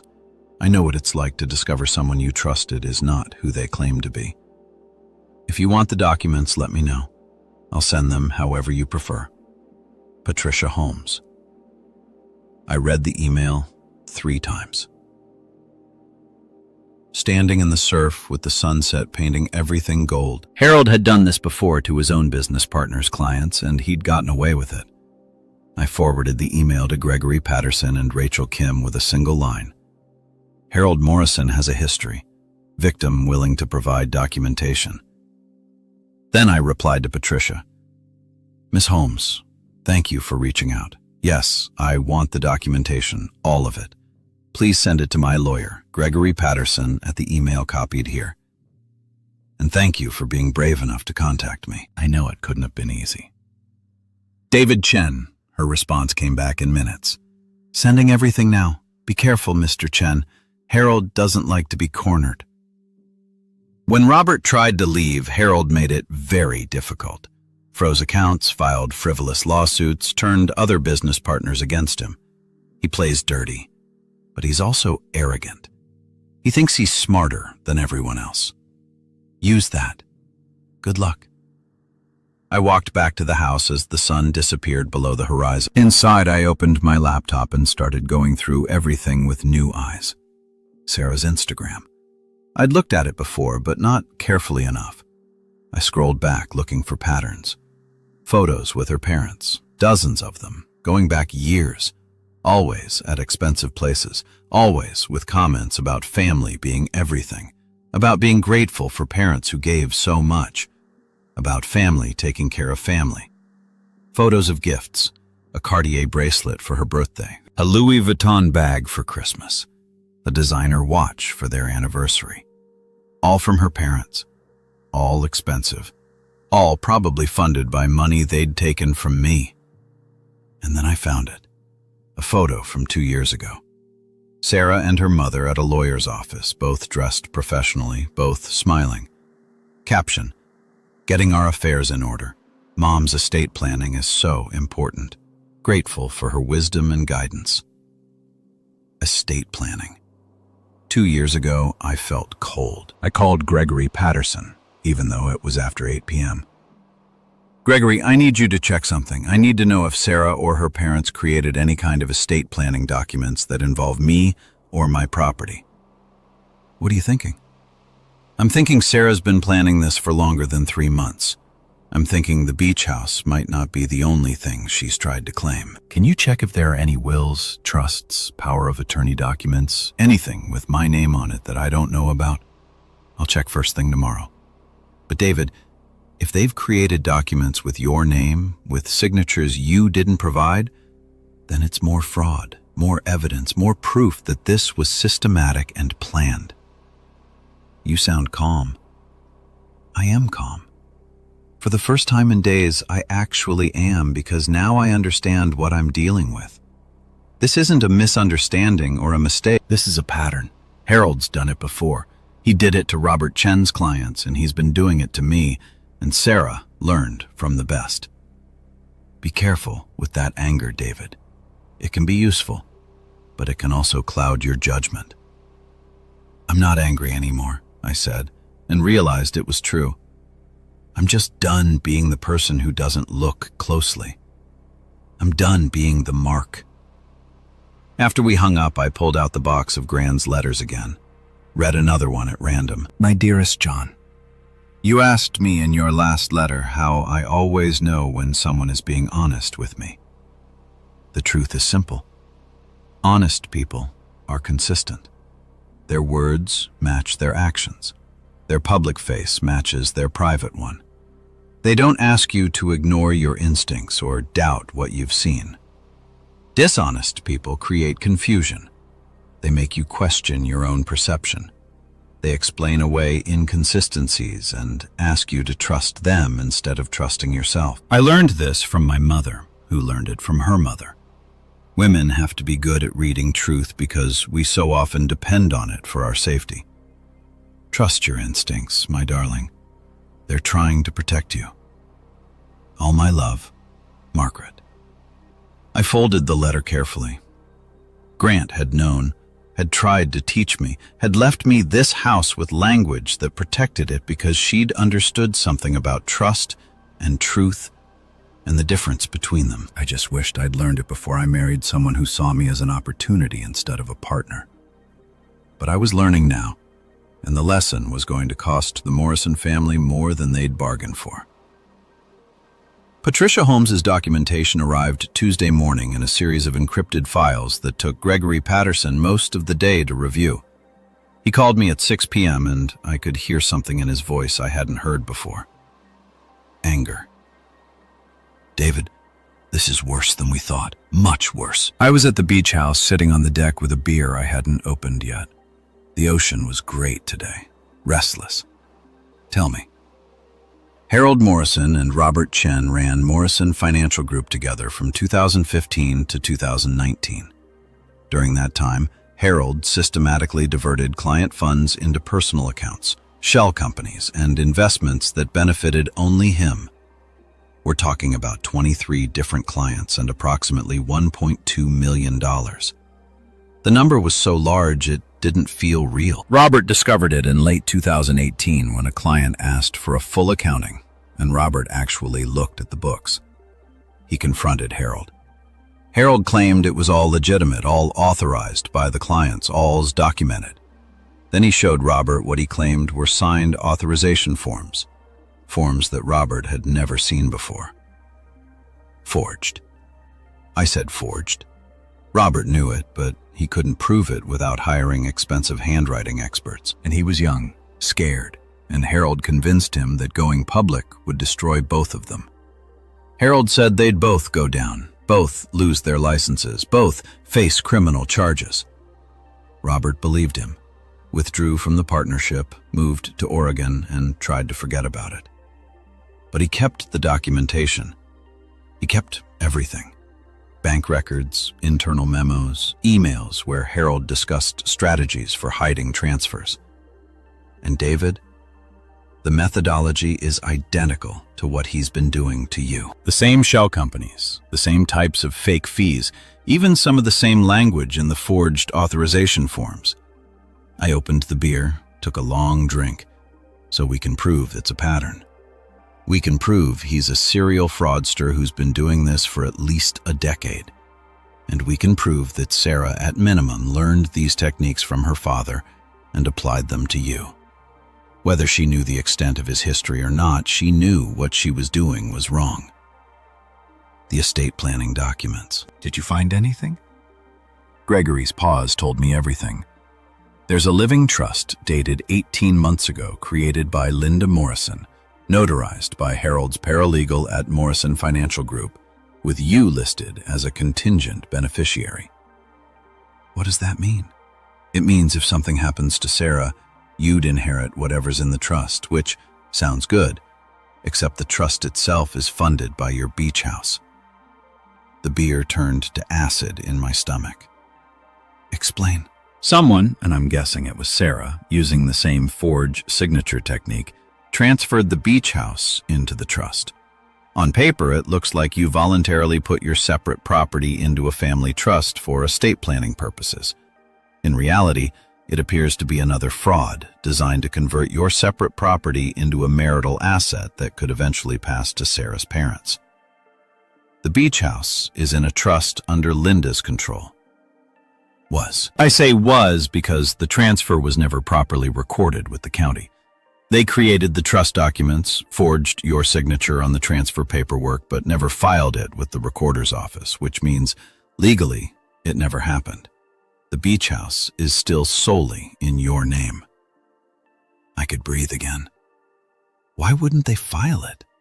Either they planned to and didn't get around to it yet, or they were keeping it as a backup plan. Create the documents, get them notarized so they look official, then file them only if needed. It's actually a smart strategy if you're trying to commit fraud. You have the papers ready to deploy but haven't committed to the permanent public record yet. So, what do? We document it as additional evidence of fraud. We include it in the case we're building, and we make sure the county recorder knows to flag your property against any future transfer attempts. I'm also going to recommend we put a preemptive list pendants on the beach house. A what? A notice that there's a legal dispute involving the property. It prevents anyone from selling or transferring it without resolving the dispute first. It's usually used in divorce cases to protect assets, which is essentially what we're dealing with here. The waves crashed below me, constant and uncaring. Do it, I said. Protect the house. Document everything. Build the case. I want this ironclad. It already is ironclad, David. At this point, we're just adding more iron. That night I dreamed about Gran. We were in the beach house, but it was different, emptier. The watercolors were gone from the walls, the Portuguese tiles painted over, the reading chair replaced with modern furniture. I didn't recognize. Linda was there measuring things, and Sarah was there directing contractors, and I was trying to tell them to stop, but no sound came out. I was screaming silently while they demolished everything Grant had built. I woke up at 3 a.m., my heart pounding, walked through the house touching things, the walls, the tiles, the chair. All still here, all still real, all still mine. But the dream lingered because that's what they tried to do. Erase Gran's legacy. Replace her home with their vision.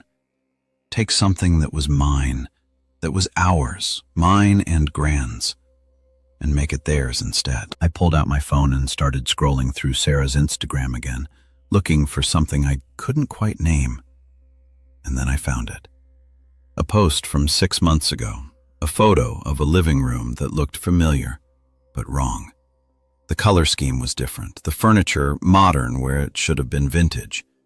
Caption: mood boarding the beach house renovation. Can't wait to see this vision come to life. Clean lines, modern coastal, perfect for family gatherings. Mood boarding, 6 months ago. The image showed a professional design mock-up. Expensive, the kind of thing you paid interior designers to create. I clicked through to the designer's profile. Coastal Modern Interiors, Luxury Beach Home Specialists. Scrolled through their portfolio. Clicked on a project label ad, Morrison Beach Residence in progress. And there it was, my grandmother's house. Or what they planned to turn it into. The photos were renderings, digital mock-ups of what the house would look like after renovation. The guest room were granted painted, knocked out, opened up, turned into a modern suite with a modern bathroom and walk-in closet. The kitchen, completely gutted, replaced with white marble and high-end appliances. The living room, stripped of character, decorated in that generic coastal style that could be anywhere. The library, Gran's reading room with the built-in shelves and the sunset view, converted into what the caption called a media room. Every trace of my grandmother erased. I took screenshots, sent them to Gregory. Then I called the design firm's number, knowing it was the middle of the night, leaving a voicemail.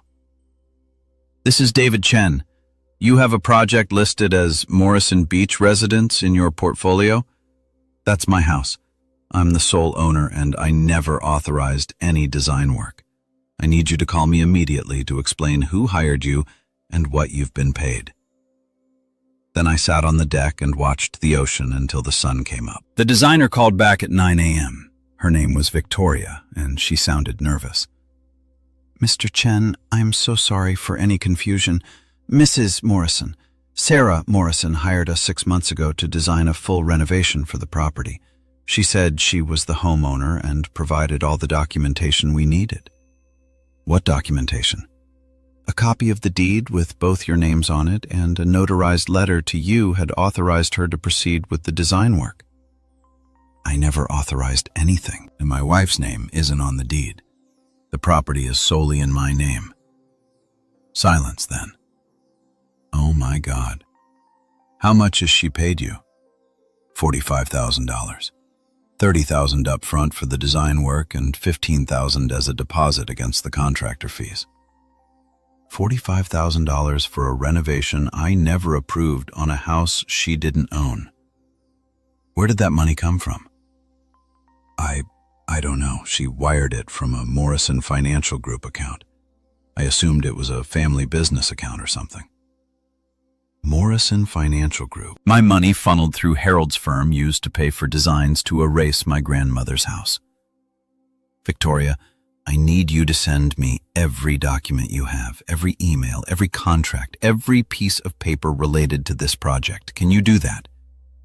Yes, absolutely. Mr. Chen, I had no idea. We would never knowingly. I know. Just send me everything today. The documents arrived by noon. Contracts signed in Sarah's flowing handwriting. Emails discussing design preferences, timeline, contractor bids. And there a copy of a deed with both David Chen and Sarah Chen listed as owners. The document dated 2 years ago. Another forgery I called Gregory. They created a fake deed, made it look like Sarah's name was on the property, Used it to hire designers, pay deposits, plan a full renovation. $45,000, Gregory. That's on top of the $140,000. We're up to $185,000 now. Send me everything. I'm adding it to the complaint. David, at this point, we have enough for criminal charges. Wire fraud, document fraud, identity theft. Do you want to press charges? I thought about that. About Sarah in handcuffs. About Harold and Linda facing criminal prosecution. About the satisfaction of seeing them punished. And then I thought about what Gran would say. Truth serves as justice, not destruction.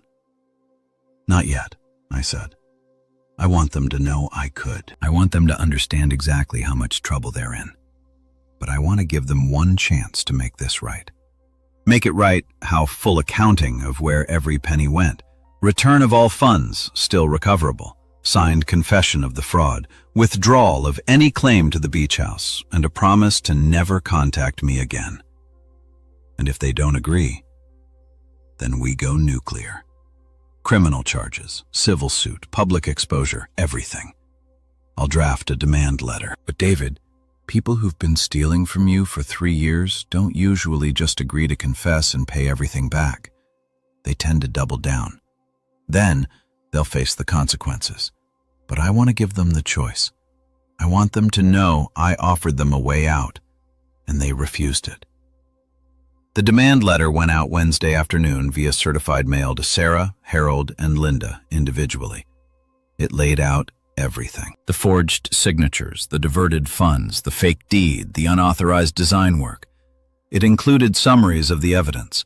We had bank statements, handwriting analysis, Patricia Holmes's documentation of Harold's prior fraud, and it gave them 72 hours to respond with full restitution and signing confessions, or face criminal prosecution and civil litigation.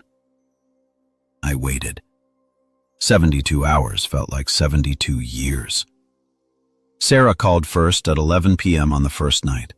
I let it go to voicemail. David, please, can we just talk about this like adults? You're my husband. We can work this out. My parents are terrified. They're elderly. They're scared. They made mistakes, but they don't deserve to go to jail. Please call me back. I love you. We can fix this. I deleted the voicemail without responding. Harold called next the following morning, also went to voicemail. David, son, I think we got off on the wrong foot here. I'd like to meet with you, explain the financial arrangements, show you that everything was legitimate. There's been a terrible miscommunication. Call me. Let's work this out, man-to man. Deleted. Linda tried too in the afternoon, her therapist's voice in full effect. David, honey, I'm concerned about you. This level of anger isn't healthy. I think you're having trouble processing your grief about your grandmother, and you're projecting that onto us. I'd love to meet with you, help you work through these feelings. We're family. We love you. Let's heal together. I almost laughed at that one. Almost. Deleted. On the second day, my lawyer Gregory called. They've retained counsel, attorney named Marcus Webb. He's good, expensive, specializes in white-collar defense. So they're not going to settle. Doesn't look like it. Webb sent a response letter saying his clients categorically deny all allegations of fraud, claim all financial transactions were authorized and legitimate, and suggest that you're experiencing some kind of emotional breakdown and making false accusations. They're threatening to countersue for defamation and emotional distress. Based on what? Based on nothing. It's a classic intimidation tactic. They're hoping you'll get scared and back down. I'm not backing down. Good, because Webb also included something interesting. He says his clients are willing to negotiate a mutual settlement where both parties agree to drop all claims and go their separate ways. No admission of wrongdoing, no criminal charges. Everyone walks away clean. In exchange for what? Probably in exchange for you dropping the fraud claims and letting them keep whatever money they haven't spent yet. No, that's what I figured.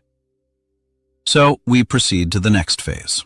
I file the civil complaint. Rachel Kim's report goes on the record. We request a full accounting through discovery, and we prepare for them to fight dirty. How dirty? They'll try to discredit you, make you look vindictive, petty, mentally unstable. They'll dig into your life looking for anything they can use. They'll try to make this about a bitter divorce rather than systematic fraud. Are you ready for that? I looked around the beach house at Gran's watercolors still on the walls where they belonged. At the ocean 73 steps away, at the home that was still mine because my grandmother had protected it with words that couldn't be forged or erased or renovated away. Yeah, I said. I'm ready. Then let's show them what happens when you underestimate someone. I hung up and walked down to the beach. The water was cold, the sky gray, but I went in anyway. Swam until my arms ached and my lungs burned, and I couldn't think about anything except the next stroke, the next breath, the next wave. When I came out, there was a text from a number I didn't recognize. Mr. Chen, this is Patricia Holmes. I wanted you to know Robert is willing to testify. If this goes to trial, if you need someone to establish Harold's pattern of fraud, Robert will come forward. He's been carrying this guilt for years. He's ready to tell the truth. I sat on the sand, dripping and exhausted and tight back. Thank you, and please thank Robert. It takes courage to come forward. He says it takes more courage to stand up to people like Harold than it does to run away. He's glad you're not running. I'm done running from things I can't see clearly. Now I see everything. And I did. I saw Sarah the way she really was. Not the woman I'd married, but the woman she'd always been. Someone who'd learned from her father that trust was a tool, and marriage was an opportunity, and other people's money was there for the taking. I saw Harold and Linda not as family, but as predators who'd identified a mark and exploited him systematically. I saw my marriage not as a partnership, but as a long con I'd been too trusting to notice. And I saw myself differently, too. Not as a victim, not as someone who'd been fooled, but as someone who'd finally woken up. And once you wake up, you can't go back to sleep, even if you wanted to, even if it would be easier. You can only move forward with eyes wide open. So that's what I did. The deposition took place on a Thursday in May, exactly 2 months after I'd found Linda measuring my guest room. 2 months that felt like 2 years.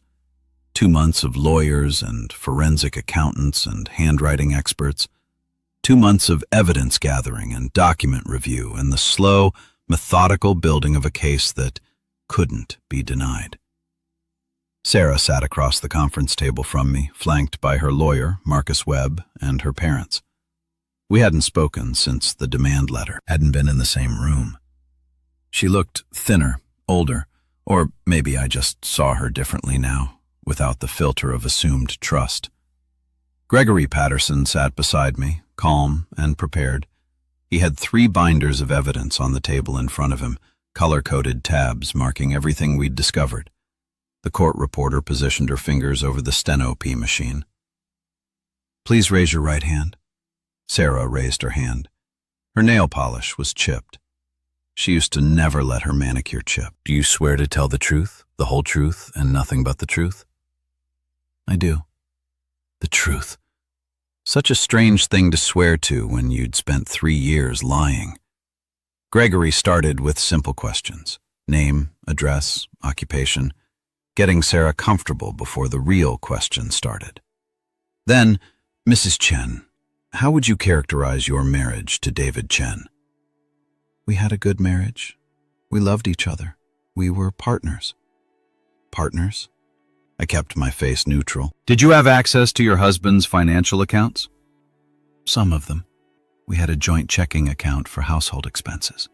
What about his personal accounts?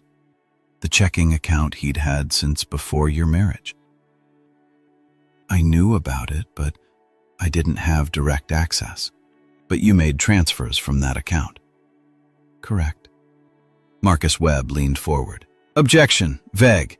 I'll rephrase. Gregory said smoothly. Mrs. Chen, did you ever initiate transfers from your husband's personal checking account to Morrison Financial Group?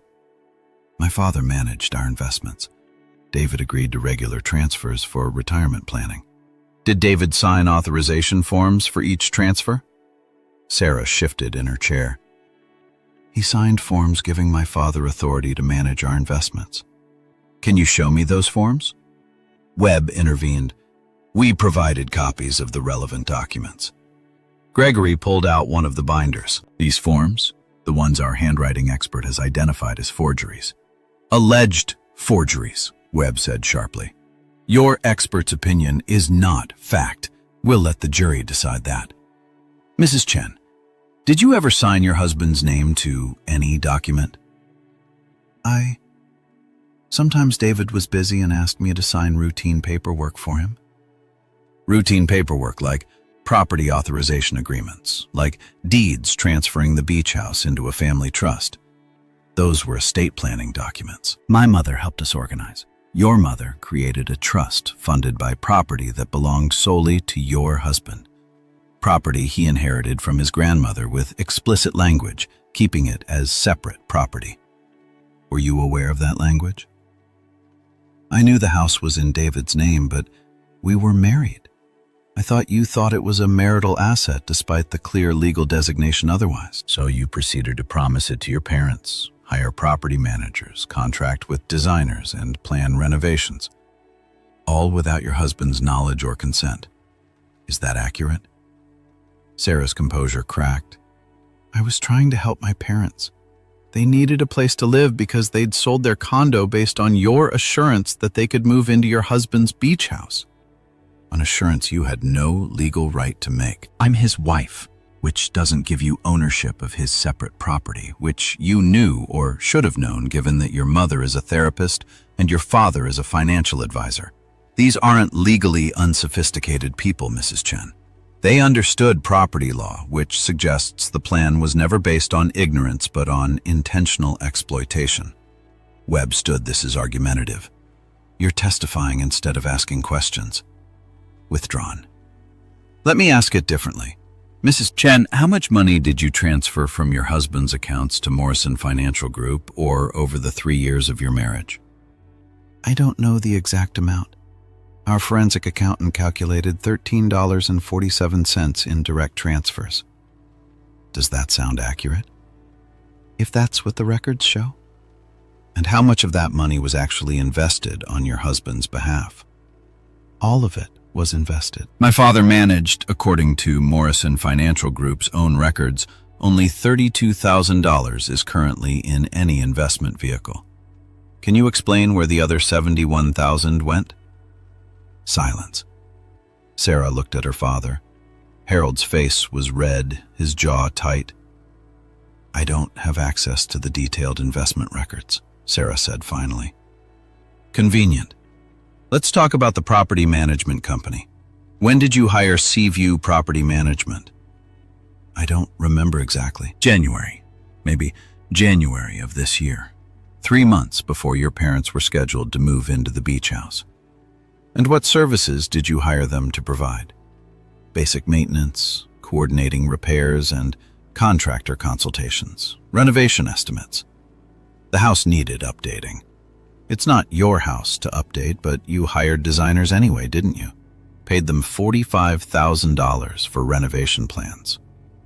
Where did that money come from? From the investment account. From money you transferred from your husband's personal account into your father's firm. Money your husband believed was being invested for retirement. Money that was actually being used to pay for renovations to a house you didn't own. Sarah's eyes filled with tears. The calculated kind. The kind she'd used before when she wanted sympathy. I made mistakes. I see that now, but I was trying to help my family. David was never interested in the beach house. It just sat empty. It sat empty because it was your husband's private refuge, the place his grandmother left him as a sanctuary, and you decided to turn it into your parents' retirement home without asking him. That's not help, Mrs. Chen. That's theft. Objection! Webb was on his feet. Counsel is making statements, not asking questions. Sustain, Brow, said the court reporter automatically. Though this was a deposition, not a trial. Gregory didn't slow down. Mrs. Chen, did you post about the beach house renovations on social media? I also. Yes, I was excited about the project. Can you explain why you posted publicly about renovations to property you didn't own, using money that wasn't yours for plans your husband knew nothing about? I thought he'd be happy once he saw the vision. You thought he'd be happy that you'd forged his signature, stolen his money, and erased his grandmother's legacy. Or you thought you'd present it as a fade-to-come plea, and he'd be too conflict-averse to fight back. Sarah's mask slipped just for a moment, but I saw it. The flash of anger, of entitlement, of genuine belief that she'd done nothing wrong. David doesn't understand family obligations, she said, her voice sharp. He's an only child whose parents died when he was young. He doesn't know what it's like to have family who needs you. I was trying to teach him. Teach him what? How to be exploited? How to ignore his instincts? How to let other people make decisions about his property and his money and his life? How to be generous? The word echoed in the conference room. Generous with what? Gregory asked quietly. With what's his, or with what you decided to give away on his behalf? Sarah didn't answer. Gregory pulled out another binder. Let's talk about the designer, Coastal Modern Interiors. You hired them 6 months ago, correct? Yes. And you showed them a deed with both your name and David's name on it, claiming you were co-owners of the property. That's what the trust document showed. The trust documents that were based on forged signatures and never properly filed. Mrs. Chen, you showed them a fake deed. You committed fraud to hire designers to renovate property you didn't own. Is that accurate? Sarah looked at her lawyer. Webb leaned over and whispered something. She shook her head. I'm invoking my Fifth Amendment right against self-incrimination. There it was, the admission hidden inside a refusal to answer. Gregory smiled. It wasn't a nice smile. Noted. No further questions for now.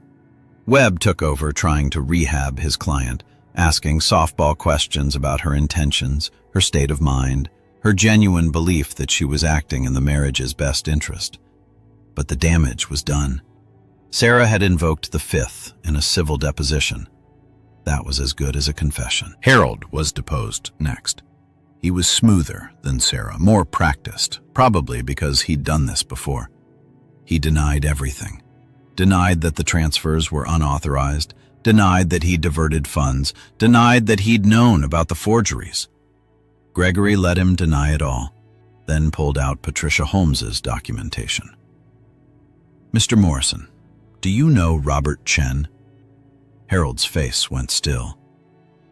He was my former business partner. And why did that partnership end?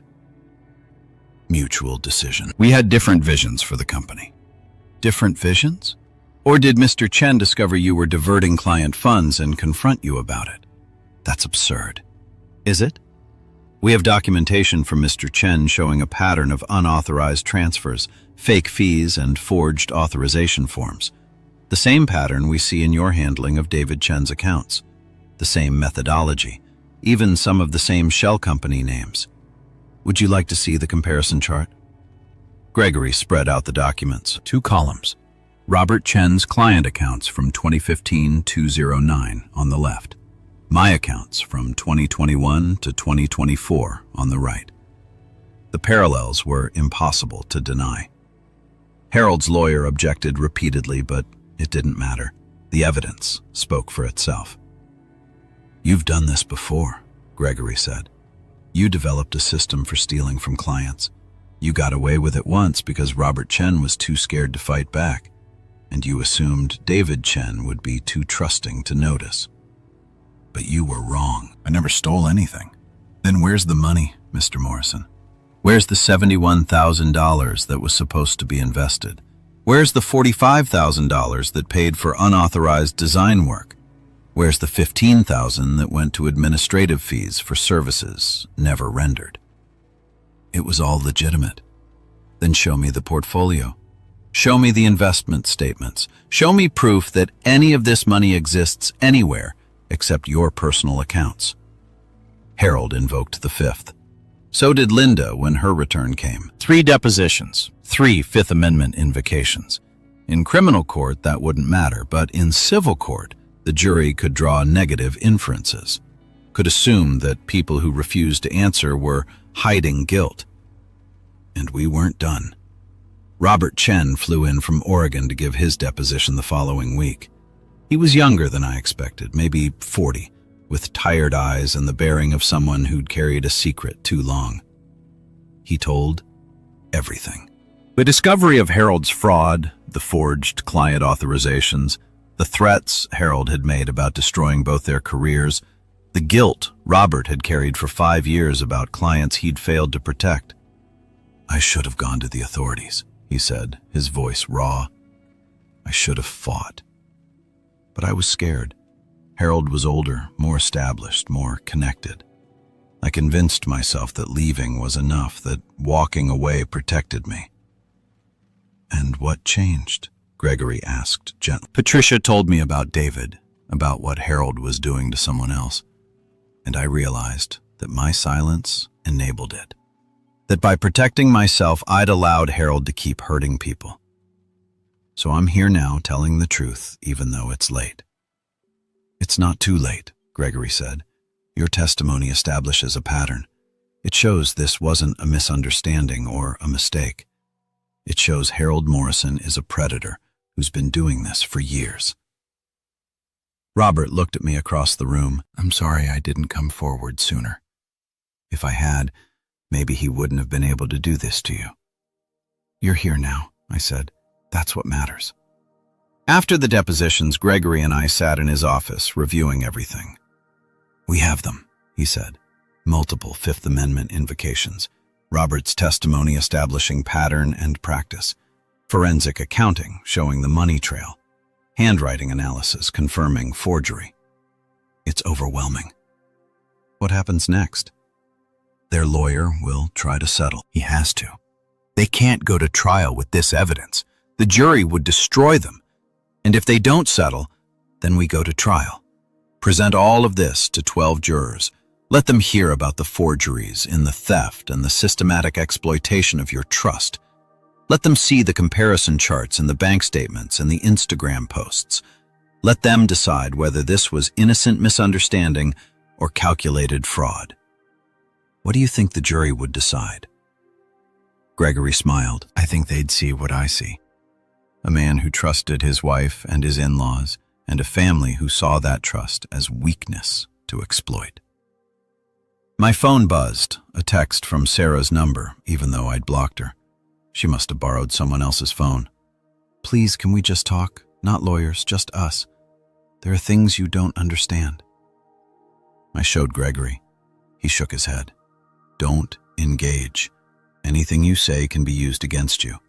Let the lawyers handle us. But I was tired of lawyers. Tired of depositions and evidence and the slow machinery of justice. I wanted to hear it from her one more time. The truth, or the lies, or whatever version of events she'd convinced herself was real. So I texted back. Beach house tonight, 7 p.m. Come alone. Sarah arrived at 7:15, late enough to make me wait early enough to claim she'd tried. I watched her park in the driveway, watched her sit in the car for 3 full minutes before getting out, gathering courage or rehearsing lies. I couldn't tell anymore. I'd left the door unlocked. She came in without knocking, like she still had rights here. Hi, she said. Hi. We stood in the living room, the space between us filled with everything unsaid for 3 years. The watercolors watched from the walls. Gran's presence felt stronger than Sarah's, somehow more real. Thank you for agreeing to talk, Sarah said, using her professional voice. Measured, careful. You said there were things I didn't understand, so explain them. She moved toward the couch. I stayed standing. Can we sit? This is hard enough. Standing is fine. She wrapped her arms around herself. You've made me the villain in this story. You and your lawyer. You've turned everything into this narrative where I'm some calculating monster who married you for your money and your house. But that's not what happened, David. That's not who I am. Then tell me who you are. I'm someone who loved you, who still loves you. I made mistakes, yes. I should have been more transparent about the financial arrangements. You forged my signature. I signed routine paperwork when you were busy. You never wanted to deal with financial details. You always said you trusted me to handle it. Routine paperwork doesn't include property deeds and trust documents. She flinched. The trust was my mother's idea. She thought it would protect us, protect the house, make sure it stayed in the family. It's not her family's house. We're your family. Or we were supposed to be. But you never really let us in, did you? You kept this place like a shrine to your grandmother. You wouldn't even consider updating it or sharing it or thinking about anyone's needs but your own. There it was. The real accusation. The core belief that justified everything else. This house wasn't mine to share, I said quietly. Gran left it to me specifically with language that protected it. She knew something, Sarah. She knew that some people would see it as an asset instead of a home. She poisoned you against having a real family. She protected me from people who would take what wasn't theirs. Sarah's eyes filled with tears. Real ones this time, I thought. Or maybe I just wanted to believe she was capable of real emotion. My parents needed help. They'd spent their whole lives taking care of me, putting me through school, supporting my career. When they needed something back, when they needed a place to live, I couldn't just abandon them. What kind of daughter would I be? A daughter who asks instead of steals. A daughter who respects boundaries. A daughter who doesn't forge her husband's signature to give away his property. I was going to tell you when. After they'd moved in, after the renovations were done, after it was too late for me to object. She looked away. I knew you'd say no if I asked. You're so rigid about this house, so unwilling to compromise. It's not a compromise to give away something that isn't yours. Marriage is about sacrifice, about putting family first. Your family, not mine. Your parents, your priorities, your vision. I was just the bank account that funded it all. That's not fair. $185,000, Sarah. That's what we've documented so far. How much more is there? How much more would you have taken if I hadn't noticed? She was crying now, mascara running. I didn't take anything. My father invested that money. It's still there, growing, working for our future. Our future? You filed for divorce because you gave me no choice. You changed the locks, you hired lawyers, you turned my parents into criminals when all they did was try to help. They helped themselves to my money. There's a difference. You have so much. The beach house, your inheritance, your salary. You could afford to help them. You just chose not to because you're selfish and bitter, and you can't let go of a dead woman's house. Get out. The words were quiet but final. David, get out of my house. Get out now. We can still fix this. We can go to counseling, work through the trust issues. The trust issues. Sarah, you forged my signature multiple times. You stole nearly $200,000. You tried to steal my house. Those aren't trust issues. That's fraud. That's theft. That's a pattern of calculated exploitation that you're still trying to justify as helping your family. I love you, Tom. No, you love what I could give you. The house, the money, the security. You love the idea of me as your resource, but you never loved me. How can you say that? Because love requires honesty, and you've been lying since the day we met. Maybe not about everything. Maybe you convinced yourself the small truths made up for the big lies, but you built our marriage on deception. and now you're angry that the foundation cracked. She wiped her eyes, smearing the mascara worse. What do you want from me? You want me to say I'm a monster? That I used you? Fine. I used you. I saw someone who had something my family needed, and I made it available to them. Is that what you want to hear? The admission should have hurt more, but I'd already known. Had known since the moment I saw Linda measuring my guest room. The words just made it official. I want you to leave, I said. I want you to sign whatever settlement agreement your lawyer and mine work out. I want you to stay away from this house and stay away from me. That's all I want. And the criminal charges.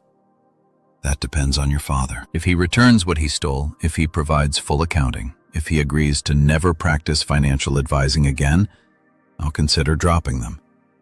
But Sarah, you forged my signature. You committed fraud. Those charges might stand regardless. You'd really send me to jail. I'd really hold you accountable. There's a difference.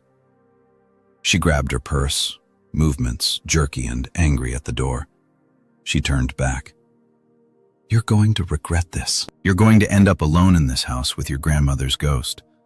And you're going to realize too late that family, real family, is more important than property. Maybe, I said, but at least I'll know who I am. Can you say the same?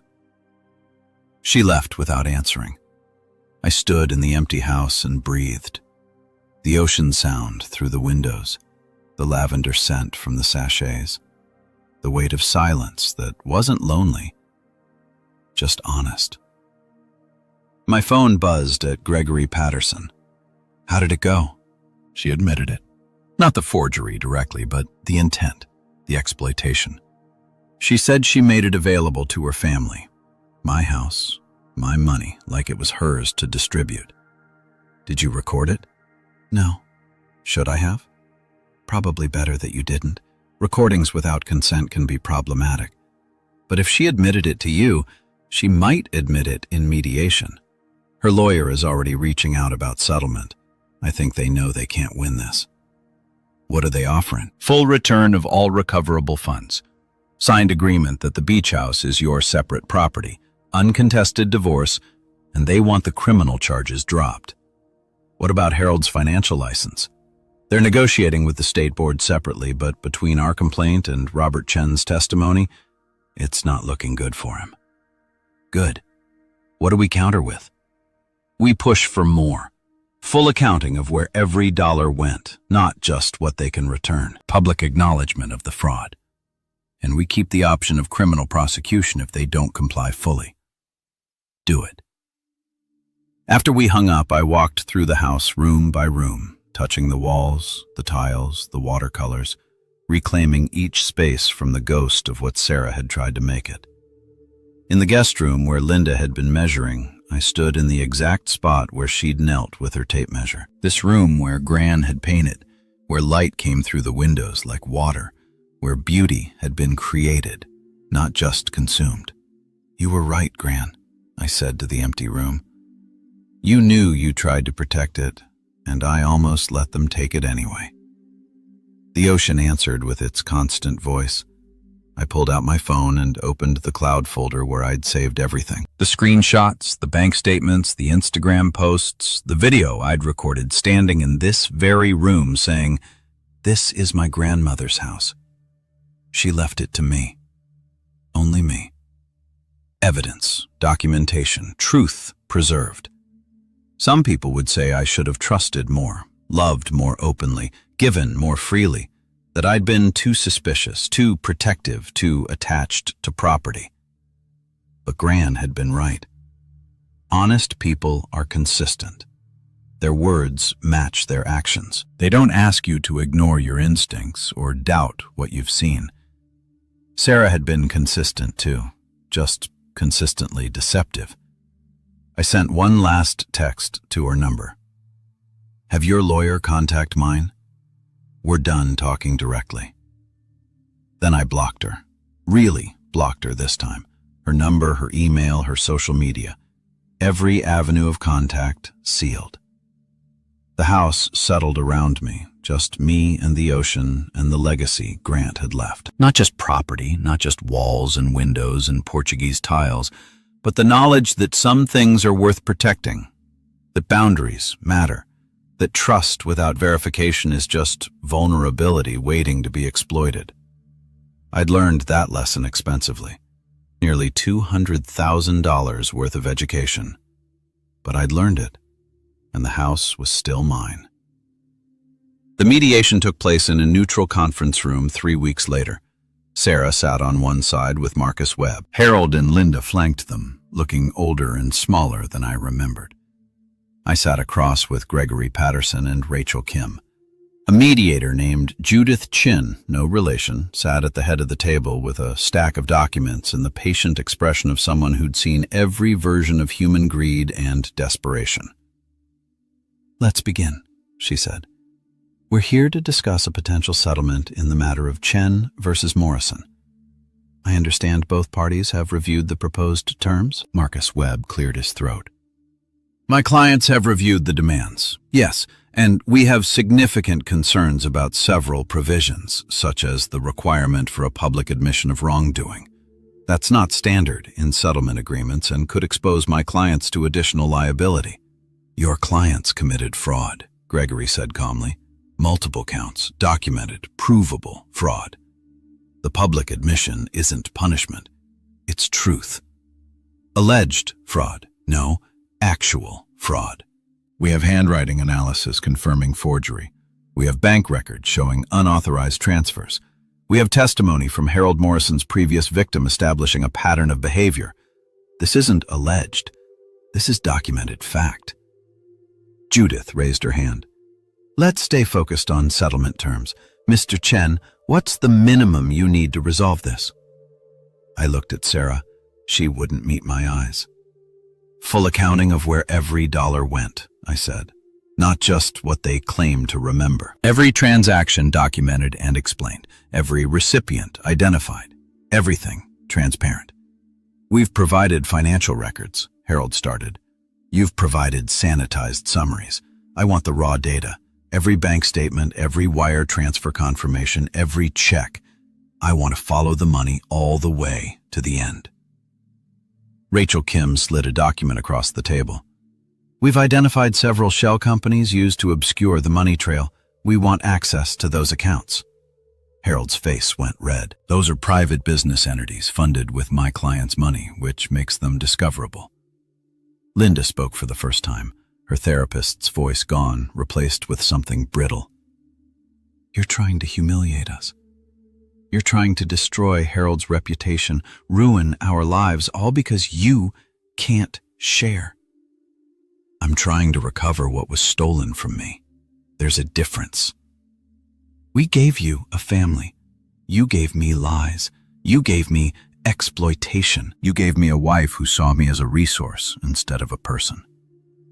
Sarah flinched but stayed silent. Judith intervened. "Let's discuss the financial terms specifically. The Morrisons are prepared to return $87,000, the amount currently recoverable from existing accounts. Is that acceptable?" "No. I said that's less than half of what was taken." "What about the other $100,000? "Some funds were used for legitimate expenses." Webb started. "Legitimate according to whom? Your clients?" The people who stole the money in the first place. Gregory pulled out Rachel's full report. "We can trace most of the missing funds. $42,000 to personal credit card payments, $23,000 to home improvements on the Morrison condo before it sold, $15,000 to a contractor who never worked on any property my client owned. The money didn't vanish. It was spent on the Morrisons' personal expenses. Those were family expenses that benefited everyone." Linda tried. "They benefited you, and you funded them with stolen money." The mediation went on for 4 hours, back and forth, offers and counter-offers, the Morrisons trying to minimize Gregory and I refusing to budge. Finally, Judith called for a break. In the hallway, Gregory turned to me. "They're going to settle. They have no choice, but they want to save face. We might have to compromise on the public admission. No, that's non-negotiable. David, why? If we push too hard, they might force us to trial, which we'd win, but it would take time and money and emotional energy. I don't care. They need to admit what they did publicly, on record, so when someone else googs Harold Morrison before trusting him with their money, they'll know, so the next person doesn't have to learn the way I did. Gregory studied my face. You're sure? I'm sure. When we reconvened, I laid it out directly. Here's what I need. Full return of all documented funds. We'll accept the $87,000 that's recoverable now, plus payments over time for the rest, totaling $185,000. Full accounting of every transaction. A signed affidavit from each of you admitting to the unauthorized transfers and forged signatures. That affidavit becomes part of the public record, and Harold agrees to voluntary surrender of his financial advisor license. That's career suicide, Harold started. That's accountability. You stole from clients, from Robert Chen's clients years ago, and from me now. You don't get to keep doing this to people. We'll fight you, Linda said, but her voice shook. Then fight. Go to trial. Let a jury hear everything. Let them see the forged signatures in the Instagram posts and Robert Chen's testimony. Let them decide whether you're criminals or just misunderstood family members trying to help. I'll take my chances. Silence. Then Sarah spoke, her voice small. I'll sign. Sarah, her mother started. I'll sign. I can't do this anymore. I can't sit here and pretend we didn't do what we did. I signed David's name. I took his money. I tried to take his house. That's the truth. And I'm tired of lying about it. She looked at me finally. Really looked at me. I'm sorry. I know that doesn't mean anything now. I know it doesn't fix what I broke, but I am sorry. You deserve better than what I gave you. It was the first honest thing she'd said in months. Maybe years. Yes, I said quietly. I did. The settlement was finalized that afternoon. Harold and Linda signed with visible resentment. Sarah signed with something that looked like relief. Gregory walked me out. You won, he said completely. The house is protected. You're getting your money back. They've admitted the fraud on record. This is as good as these things get. It doesn't feel like winning. That's because you lost something too. The marriage you thought you had, the family you thought you joined, the trust you gave freely, those don't get returned in settlement agreements. No, I agreed. They don't. But as I drove back to the beach house, my beach house protected now by legal settlement and public admission of fraud, I felt something shift. Not quite peace, not yet, but the beginning of it. The ocean was waiting, 73 steps away, constant and true.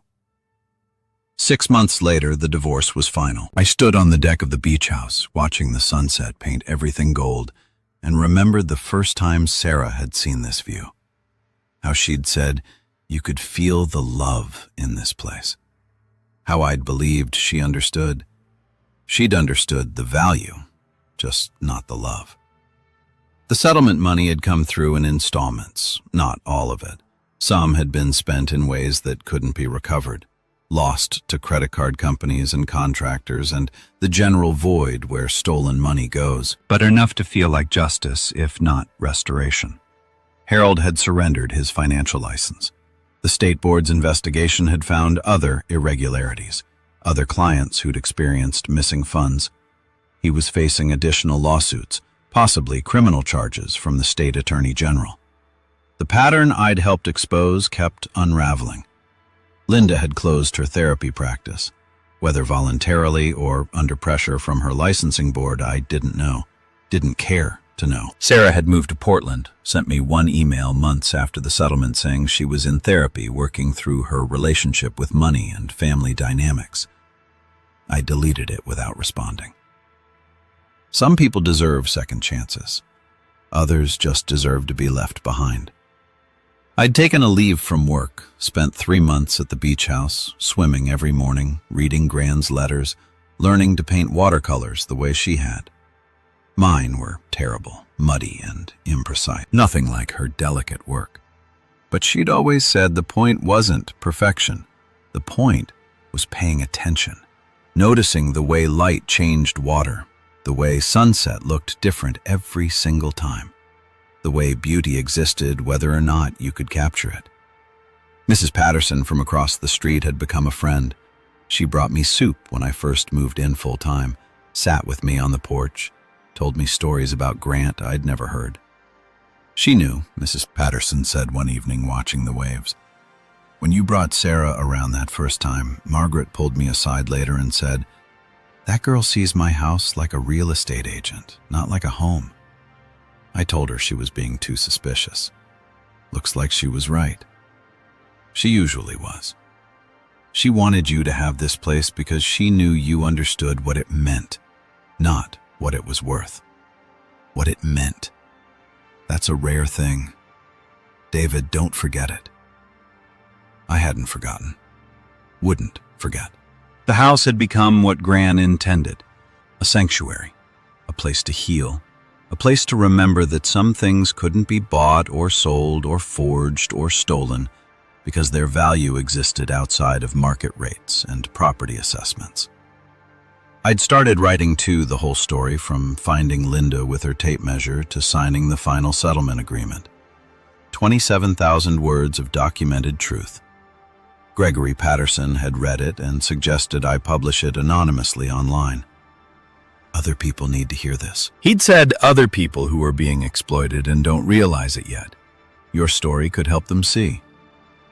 Maybe I would. Maybe truth, documented and shared, could serve as justice in ways the legal system couldn't quite reach. My phone rang. Patricia Holmes.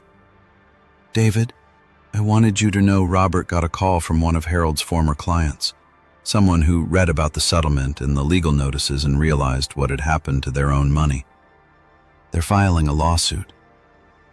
"You started something. Good. Harold shouldn't get to keep hiding."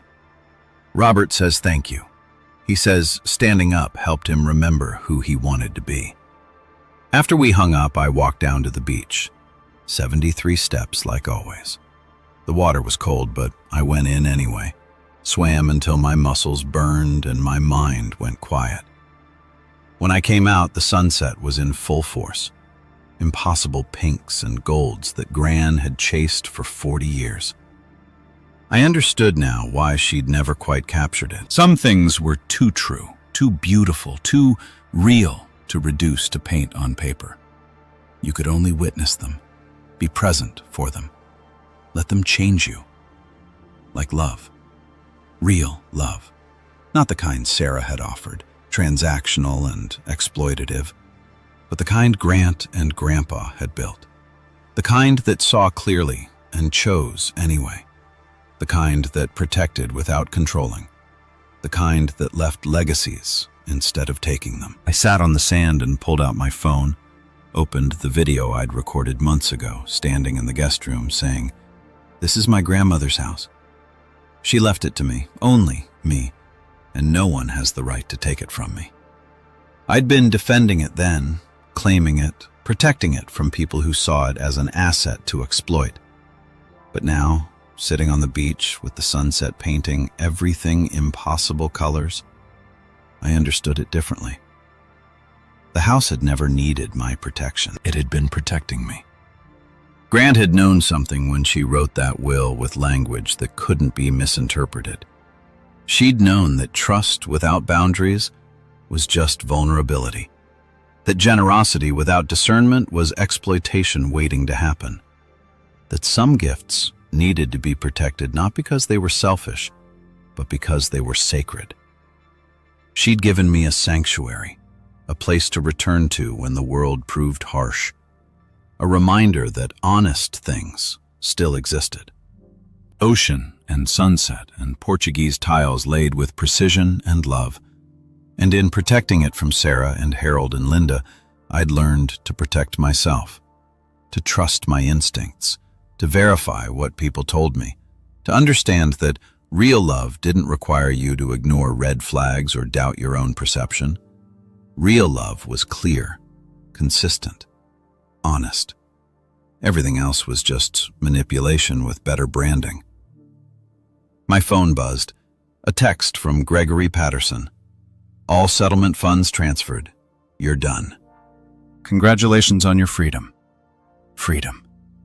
I looked at the house, silhouetted against the sunset, at the ocean stretching endlessly, at the sky doing impossible things with light. This was freedom. Not the absence of relationship, but the presence of truth. Not isolation, but clarity.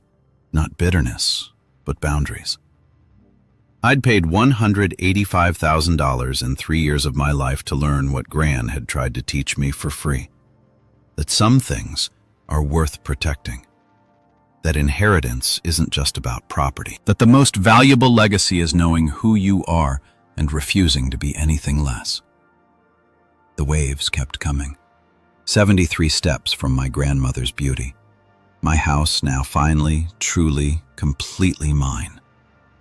I stood and walked back up the steps, counting them like Grant and I used to. 1, 2, 3.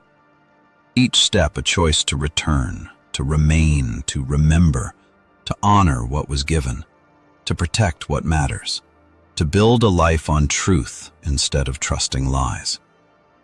By step 73, I was home, where I'd always been meant to be. Where truth served as justice.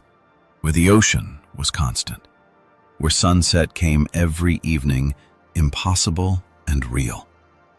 Where my grandmother's love still lived in Portuguese tiles and watercolor paintings, and a will that said, "To my grandson David, and to him alone." Some inheritances are about money. Others are about learning who to trust, and sometimes, if you're very lucky, they're about both. I opened the door to my house and stepped inside, finally ready to live the life Grant had protected, the one that was mine alone.